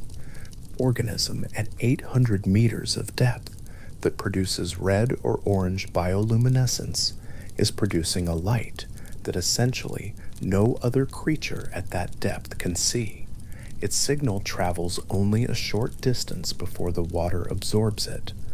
Organism producing blue-green at the same depth produces a light that carries further, reaches more potential targets, and is matched to the spectral sensitivity of the photoreceptors that deep-sea eyes have developed. The blue-green bias of deep-sea bioluminescence is not a coincidence of chemistry. It is an evolutionary convergence on the wavelength that the medium makes most useful. There are exceptions, and the exceptions are illuminating. The dragonfish, a group of deep-sea predatory fish belonging to the family Malacosti, produces bioluminescent light in the far red and near infrared range, wavelengths that are, at those depths, essentially invisible to every other known creature in the same environment. The dragonfish also possesses photoreceptors sensitive to these far red wavelengths, unlike its prey, which lack them. This means the dragonfish can illuminate its hunting ground with its own far red bioluminescence, see clearly by that light, and hunt prey that cannot see the light source at all. It is operating with a private lantern, invisible to the things it is hunting, in a darkness that the prey believes to be total. The evolutionary elegance of this arrangement is not performance or coincidence. It is the outcome of a long selection for advantage in a specific strange environment. Back at the surface of the ocean, on a clear evening with a flat horizon and a sky that holds no clouds between the observer and the setting sun, something can happen in the last second of the sun's descent that most people who have spent time near the sea have heard described, but very few have seen clearly. The green flash is named accurately. It is green, it is brief, and it is a flash in the sense that it occupies, typically, less than a second. It appears at the very top of the solar disk, just as the last of the sun disappears below the horizon line, a concentrated point or short arc of green light that is present and then immediately gone. The mechanism is a refinement of the same atmospheric optics that colors the sky and the sunset. The atmosphere acts as a prism, bending different wavelengths of light at slightly different angles as they pass through it, a process called atmospheric refraction. Red light is bent least, violet and blue are bent most, green falls between them. As the sun sets, its image is being refracted by the atmosphere, which effectively raises its apparent position above the geometric horizon slightly. Red is bent least, so the red image of the sun disappears below the horizon first. Green is bent more, so the green image of the sun disappears a moment later. Violet and blue are bent most of all, but they are scattered so thoroughly by the atmosphere that they rarely survive to the observer's eye at the horizon. What this means in practice is that for a brief moment at sunset, the sun's green image can be visible above the horizon, while the red image has already set. The green image is small, usually visible only at the very top edge of the solar disk, and it lasts only for the additional moment it takes that slightly more refracted image to dip below the geometric horizon. Under ordinary conditions, the green flash lasts well under a second.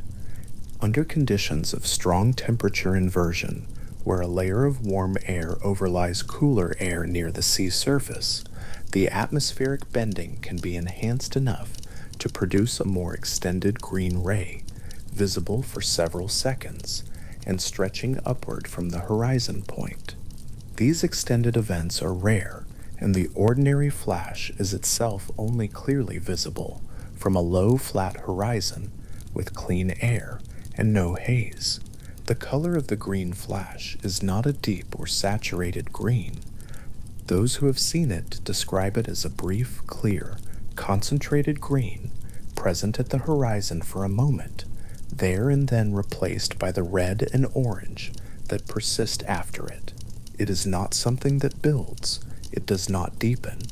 It appears when the geometry of refraction produces it and disappears as the geometry moves on. The physics requires everything to be in a particular alignment: a flat sea horizon, a clear atmosphere, the observer at sea level, the sun at the correct angle of descent, and when those conditions are met, a natural optical process that operates continuously and without attention to whether anyone is watching it, produces this specific precise event as unremarkably as the tide. Most occurrences of the green flash go unseen. not because they are especially rare in the physical sense, but because most sunsets are observed from locations where the horizon is not flat, or the air near the surface carries enough haze to scatter the remaining green light away before it arrives. The ship's captain, who logs a green flash sighting in a clear weather log off a flat ocean horizon in the middle of a working day, is not reporting something mysterious. The green flash is a predictable optical consequence of a stratified atmosphere and wavelength-dependent refraction. It is the kind of event that the natural world performs without announcement, along the edges of every clear evening above an ocean horizon somewhere on the planet, whether or not anyone is positioned to observe it.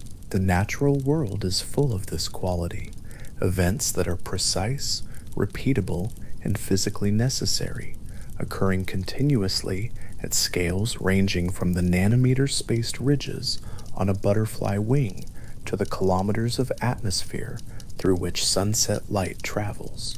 The morpho butterfly did not choose its blue any more than the sky chose its blue. Both colors arrived through physical processes that have no preference for any particular outcome, and yet both outcomes are specific, stable, and recognizable across any distance at which they can be seen. A field of morpho butterflies glimpsed from a distance looks like flickering blue light moving through dim forest, the colors so distinct against the greens and browns of the canopy that it registers before any individual wing can be resolved. The same physical principle that makes deep-sea bioluminescence blue-green, the optimization of a signal for transmission through a specific medium, is not at work in the morpho wing. The butterfly evolved its blue for different reasons, likely having to do with mate signaling and predator confusion, but the result is a color that carries, that is visible from distance, that is stable across centuries. The effect persists long past the individual butterfly. The iridescent greens and teals of a peacock feather, the hard blue of a morpho wing, the differential blue of a clear sky, the optimized blue-green of a creature signaling across the lightless middle depth of the ocean. These are not the same phenomenon. Each arises through a different mechanism, in a different medium, for different purposes. What they share is that none of them requires a pigment. None of them works by absorbing certain wavelengths and reflecting others through a chemical interaction. Each one works by manipulating the behavior of light as a physical phenomenon, its wave nature, its interaction with structures at appropriate scales, its differential scattering or absorption in the medium through which it travels. Light, it turns out, is a cooperating material, not merely an illuminant. Given the right physical conditions, it can be shaped, sorted, and directed with a precision that makes the color that results more stable, and in some cases, more vivid than anything a chemical dye can produce. The Egyptian blue pigment that human craftsmen synthesized roughly 5,000 years ago was a different approach to the same problem, where the morpho wing exploits wave interference, and the sky exploits differential molecular scattering. Egyptian blue, calcium copper silicate, produced by heating quartz sand, copper compounds, limestone, and an alkali flux to temperatures approaching 1,000 degrees Celsius, absorbs light through the electronic structure of its copper atoms.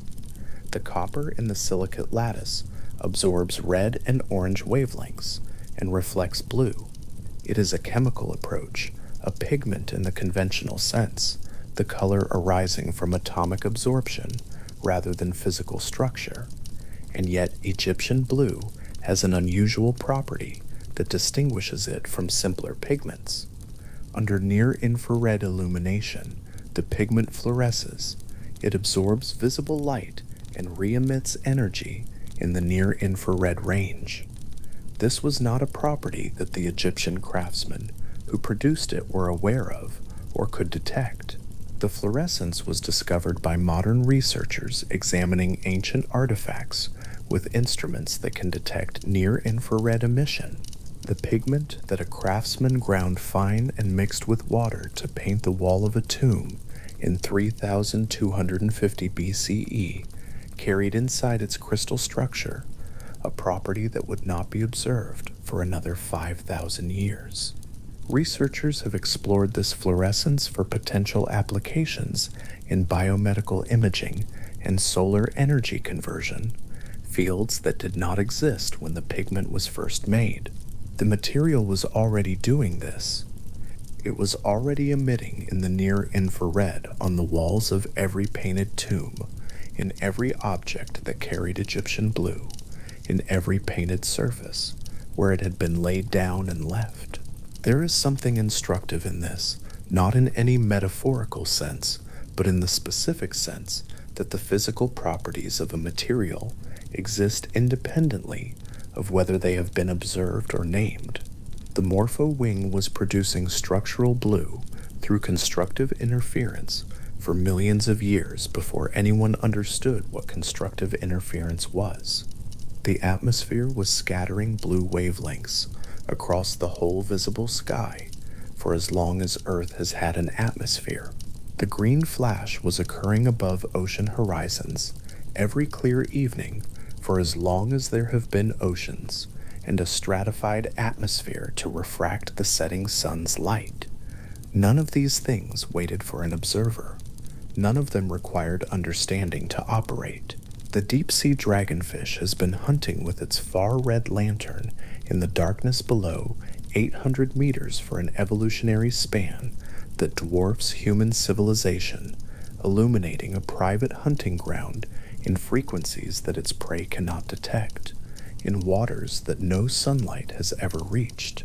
The peacock has been turning in its display, shifting the melanin lattice of its tail feathers through bronze and teal and green as the angle of light changes, for long enough that the female's ability to read those shifts as signals of health has co-evolved with the male's ability to produce them.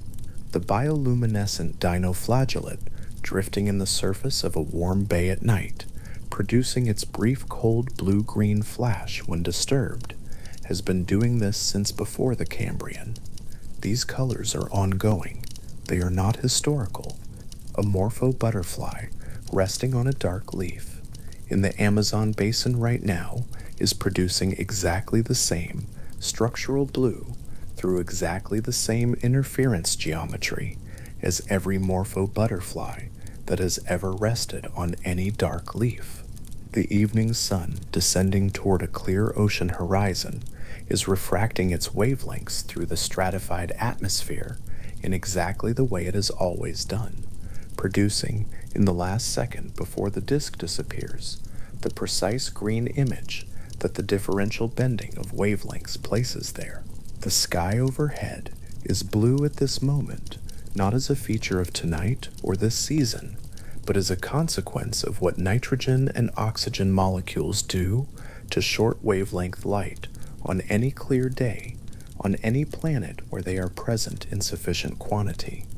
The peacock in a courtyard, turning slowly, its tail spread, the colors of its feathers shifting with every degree of rotation, the melanin rods in each barbule reflecting a different dominant wavelength at each new angle, is performing the same optical display that peacocks have performed for as long as peacock tails have carried the lattice structure that makes this possible. The female observing the display is reading a signal written in physics, in the geometry of light interference, in a material that her own visual system evolved to attend to. Nothing in the exchange is incidental. Every part of it is precise. The green flash, seen and then gone, in under a second above a flat ocean horizon on a clear evening, the red and orange of the remaining sunset sky behind it, the water gray-blue below, occurs and is over before most people who might be positioned to see it have registered that it happened. The atmosphere continues its refraction of the remaining colors. The horizon darkens. The sky above deepens toward the blue that the scattered light of the far side of Earth's atmosphere will carry for the next several hours. The event is complete, and it needed no preparation and required no witness, and it has left nothing disturbed in its wake, only the red and orange sky, the darkening water, and the ordinary ongoing colors of an evening that the same physical processes have been producing, without interruption, for a very long time. The sea in Homer's telling is wine dark, it is green, it is black, it is gray as iron, and restless as a living thing. What it is not, in any line of the Iliad or the Odyssey, is blue. The Aegean sits under the Greek sun, bright and wide, and fully present in the poems, carrying ships and swallowing men, and marking the edges of the world as Homer understood it, and yet the color that most plainly describes it, the color that any traveler standing on the cliffs above it would name first, does not appear, not once. The classicist William Gladstone noticed this in 1858. He had read Homer with unusual patience, and in the course of that reading he began to catalog the color words as they appeared. The sea came back dark, or gray, or the color of wine. The sky was described as bronze. Sheep were called violet. Hay was described as green. What was almost entirely absent, across the breadth of both poems, was the word for blue. Gladstone concluded that the ancient Greeks must have perceived color differently, that something in their vision had not yet developed the capacity to distinguish blue clearly from the other dark, cool tones that surrounded it. Later scholarship moved away from that particular explanation. The capacity to see blue, it became clear, was not something that needed to develop in individuals or in populations. The cones were there. The light was reaching them. What was absent was not the perception, it was the word. Brent Berlin and Paul Kay were linguists who spent years in the 1960s and afterwards studying color vocabularies across a wide range of human languages. What they found was a pattern consistent enough to be striking. Languages do not develop their basic color terms in random order. There is a sequence. Every language has words for black and white first, in some form for dark and light, for the poles of the spectrum. Red arrives next, almost universally, as the first true hue to be given its own name, then yellow and green in varying order. Blue comes last, not sometimes last, not usually last. Across the survey of the languages they studied, blue was consistently the final basic color term to emerge, appearing only after the others had been named, and in some languages it had not yet arrived at all.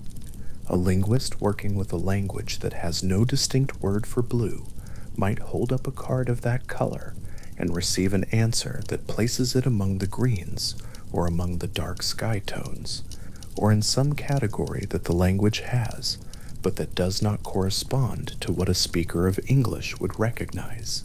The speaker is not confused, the color is fully visible. The boundaries of the category simply fall differently, and without a word of its own, blue settles quietly into the nearest available space in the language's map of the visible world. There is something patient in that image, a color present everywhere, in sky and water and shadow, waiting across centuries of human language for a word to arrive and draw a line around it. The Aegean was blue the whole time. The word just had not come yet. The history of color in human life is full of that kind of patience and of the effort that goes into making certain colors available to people who want them badly enough to try. Tyrian purple is one of those colors. It came from the coast of the ancient Mediterranean, from the waters near the Phoenician city of Tyre, and it began as the mucus secretion of sea snails. The snails were Murex brandaris among other species, and the process of obtaining the dye from them was long and difficult, and by most ancient accounts, extraordinarily unpleasant in terms of smell. The secretion itself is colorless when it first contacts the air. It changes as it is worked and exposed to light, passing through a sequence of colors, yellow, green, various shades between them, before arriving at the deep reddish purple that was the point of the whole process. Ancient sources reported that roughly 10,000 snails were needed to produce a single gram of pure Tyrian purple dye. The number is large enough that it is worth pausing on. 10,000 individual creatures, gathered from the sea, processed at the dye works that were kept deliberately far from city centers because of the smell, for a single gram of a substance that would then be used to color cloth. The resulting fabric was the most expensive material in the Roman world. A single pound of wool, dyed in Tyrian purple, reportedly cost more than a soldier's annual wage. The dye's expense and its association with power were so deeply connected that Roman and later Byzantine law restricted its use by decree. Emperors could wear it. The highest ranks of the aristocracy were permitted it in limited form. For most people, it was simply unavailable, and not for reasons of taste. The phrase born to the purple entered the language from this history.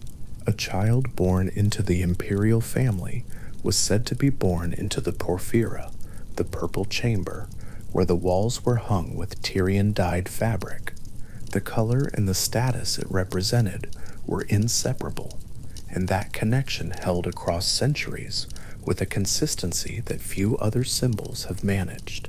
The snail beds of the Mediterranean were eventually exhausted by the demand.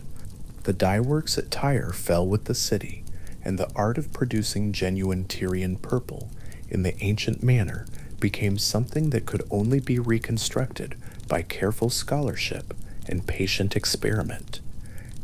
The color remained, held in surviving fragments of ancient cloth in museum collections, deep and stable, the dye having taken into the fibers with a permanence that centuries have not significantly changed.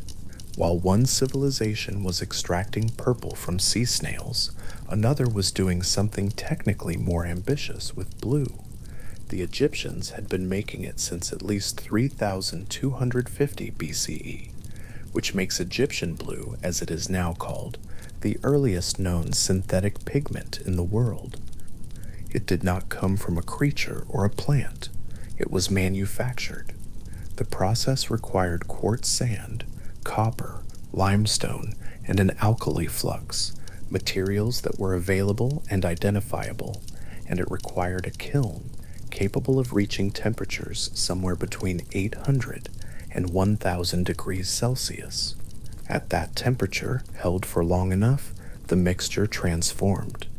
The interior of the kiln would have been a bright glowing orange, the kind of heat that is felt from a distance, and inside that heat, the separate materials were becoming something new. What came out, when the kiln cooled, was a bright blue powder. Ground fine and mixed with water or a binder, it became a paint that Egyptian craftsmen applied to the walls of tombs, the surfaces of statues, the decorative borders of objects meant to last. And last it did. Egyptian blue is chemically stable, and it does not fade in sunlight with anything like the urgency of organic dyes. Museum collections hold fragments of Egyptian objects where the blue applied 4,000 years ago remains present, identifiable, still carrying the color the craftsman intended. The pigment outlasted the civilization that made it. It outlasted every subsequent civilization that might have known how to make it and forgot. There were long periods in which Egyptian blue was not being manufactured, and its secret, such as it was, existed only in the archaeological record, waiting to be read back out of the chemistry of surviving artifacts. Recent research has found something in Egyptian blue that the craftsman who made it could not have known. Under near-infrared illumination, Egyptian blue fluoresces.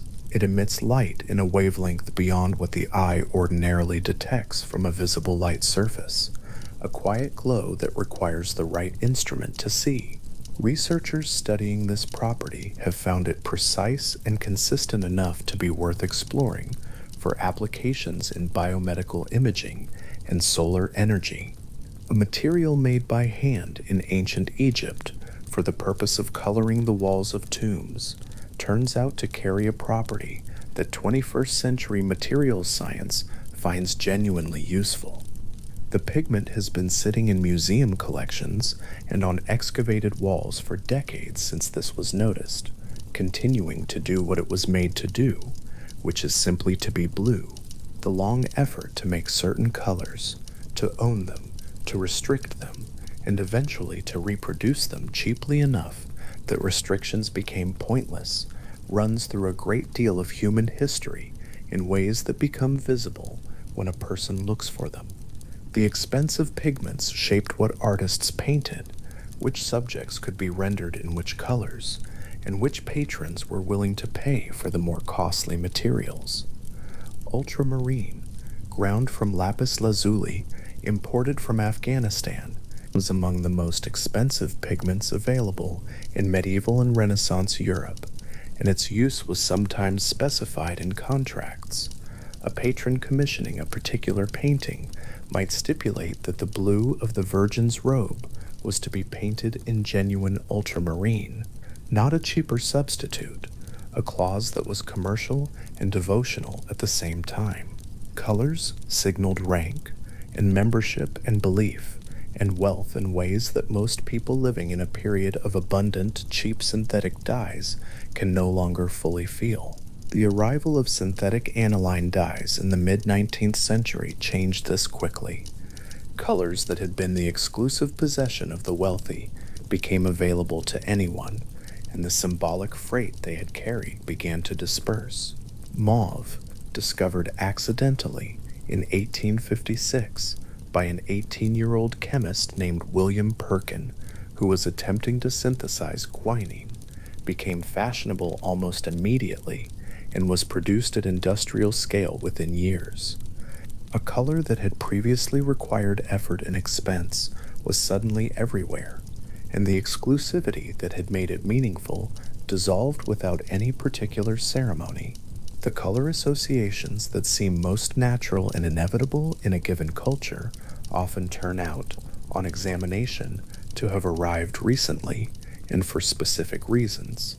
The association of pink with girls and blue with boys in Western culture is one of the more carefully documented cases. It can feel like something ancient, like a distinction that has always been obvious. The history, though, places its solidification in a narrow window of time. Advice publications aimed at American and European parents in the early 20th century often recommended the opposite arrangement. Pink, being a dilution of red, was considered a stronger and more decisive color, better suited for boys. Blue, softer and associated with the sky and with calm, was recommended for girls. There was no consensus. Different publications contradicted each other, and many families did not follow any published recommendation in particular. The current convention, in which pink is for girls and blue is for boys, solidified mainly in the years following the Second World War, driven in significant part by manufacturers who found that selling a separate line of products in separate colors for boys and girls increased overall sales. A child who already had a blue item could not as readily be given a pink version of the same item as a hand-me-down, and the market expanded accordingly. Within a generation, the convention felt ancient. Children grew up inside it and could not remember a time before it. Parents following it thought they were following something natural. The naturalness was mostly a function of how recently and how thoroughly the convention had been installed. The color had not changed. The meaning had been attached to it within living memory, and had then quickly become invisible as a choice. Color meaning in general has this quality of feeling more fixed than it is. The same hue carries entirely different associations in different cultures, and even within a single culture, its meanings have shifted. White in Western traditions has meant purity and mourning and surrender and medical sterility at different times and in different contexts. Red has meant danger, passion, luck, political affiliation, the sacred, and the commercially urgent. These meanings are real, people respond to them, make decisions on the basis of them, feel them in rooms and on objects and in clothing. The reality of the response does not require the meaning to be inherent to the wavelength. It only requires the meaning to have been learned, and for the learning to have been thorough enough that the response feels immediate. James Clerk Maxwell was a Scottish physicist who, among a considerable number of other things, demonstrated the first permanent color photograph at the Royal Institution in London on the evening of May 17, 1861. The gas lamps in the hall would have been burning. The audience was scientific. The subject was a tartan ribbon, a plaid, in the American sense, a fabric in the multiple colors that Scottish textiles had used for identification and ornamentation for a very long time. Maxwell had photographed the ribbon 3 times, each time through a different colored filter, red, then green, then blue. Each photograph captured the light that passed through its particular filter and was recorded on the glass plate. The 3 plates were then loaded into 3 separate projectors, each fitted with its filter, and the 3 images were projected simultaneously onto a screen so that they overlapped. Where all 3 images overlapped, the colors combined. What appeared on the screen was a color image of the tartan ribbon, the first time in history that a photograph had been taken and displayed in color by this method. The demonstration worked. The audience saw the colored image. The science was substantially correct as far as it went. The oddity, discovered later, was that it had worked better than it should have. The photographic emulsions available in 1861 were almost entirely insensitive to red light. The red filter, in principle, should have produced a plate with very little recorded on it, and the combined image should have lacked much of its red component. What seems to have saved the demonstration was that the tartan fabric happened to reflect ultraviolet light in a pattern that corresponded to its red areas. The red filter, being glass, blocked ultraviolet light, while the emulsion, being sensitive to ultraviolet, recorded the pattern through the other exposures. The result was that the red channels of the image were inadvertently captured in ultraviolet, and the combined projection produced a plausible rendering of the red areas of the tartan. Maxwell did not know this at the time. He had demonstrated the correct principle by a fortunate combination of factors, some of which were not the factors he thought he was relying on. The demonstration was real. The color photograph was real. The mechanism was slightly different from the one he would have described to the audience. The image on the screen held its colors regardless.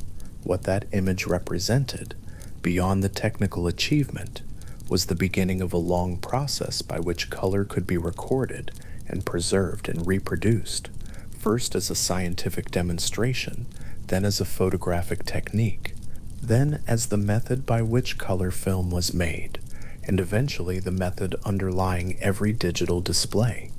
The 3-channel system that Maxwell demonstrated that evening, red and green and blue combined to produce the full range of apparent color, became the structural basis for how color images have been made ever since. The tartan ribbon, photographed in a London lecture hall in 1861, carries a thread that runs directly to every color screen currently in use. The science that led Maxwell to that demonstration had been building across a long period of careful work by many people. Thomas Young, an English physicist working at the beginning of the 19th century, had proposed that human color vision might be based on three types of receptor, each sensitive to a different part of the spectrum, and that the brain combined their signals to produce the full range of perceived color. Helmholtz developed the theory further. Maxwell's experiment in demonstrating that three-filter photography could produce a convincing representation of the full color range provided strong practical support for the idea that color, as the eye experienced it, was built from three channels. The theory that Jung had proposed from reasoning about perception found a kind of confirmation in what a photographic plate could do. The history of that understanding of how humans came to know what they know about color moves between the laboratory and the everyday in ways that are quiet but consistent. Newton passing white light through a prism and observing that the spectrum is already contained within the light, not added by the glass. Chevreul, working in the dye department of the Gobelins tapestry manufactory in Paris, noticing that adjacent colors in the weave appeared to shift each other's apparent hue, and publishing observations about simultaneous color contrast that artists had been intuitively navigating for centuries without a systematic account. Each piece of knowledge arrived from a specific place and a specific question, and then settled into the general understanding where it became part of what people simply knew.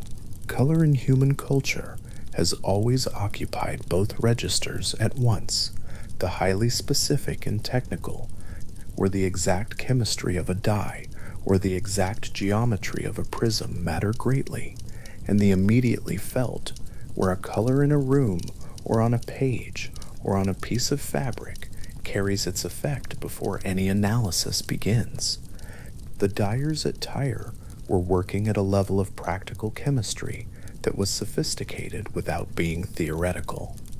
They knew what the snails produced and what conditions and processes would develop the color. They did not need a periodic table to tell them that the result was a molecule whose stability made it permanent in fabric and resistant to fading in Mediterranean sun.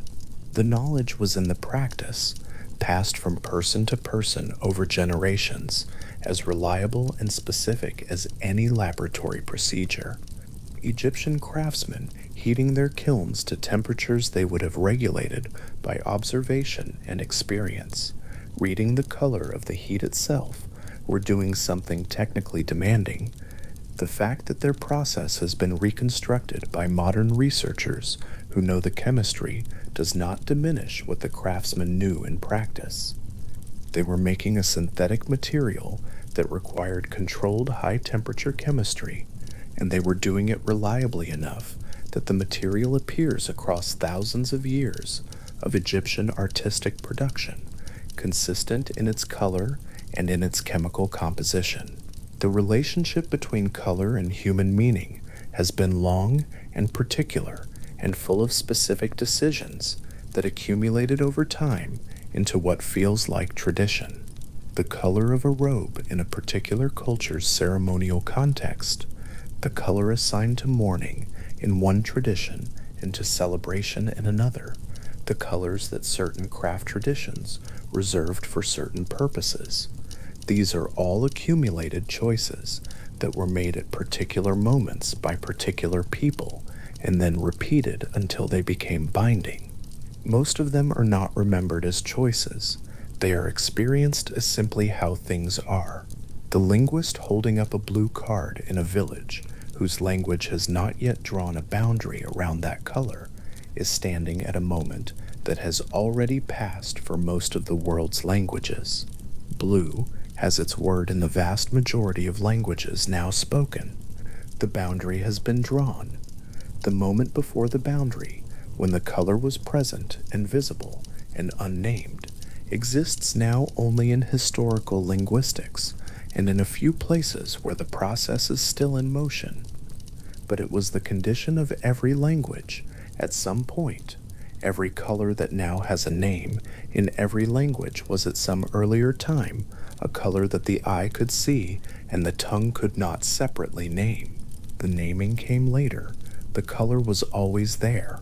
A fragment of Egyptian wall from approximately 3250 BCE, held now in a museum collection in a lit room, carries blue on its surface that was applied by hand in a year so far distant that the civilization that came after Egypt has itself risen and fallen and receded into history. The craftsman who applied it, who tended the kiln and ground the cooled powder and mixed it and drew it across the surface, is not named in any surviving record. The pigment is still there. Under near-infrared illumination in a research laboratory, that pigment emits a quiet glow,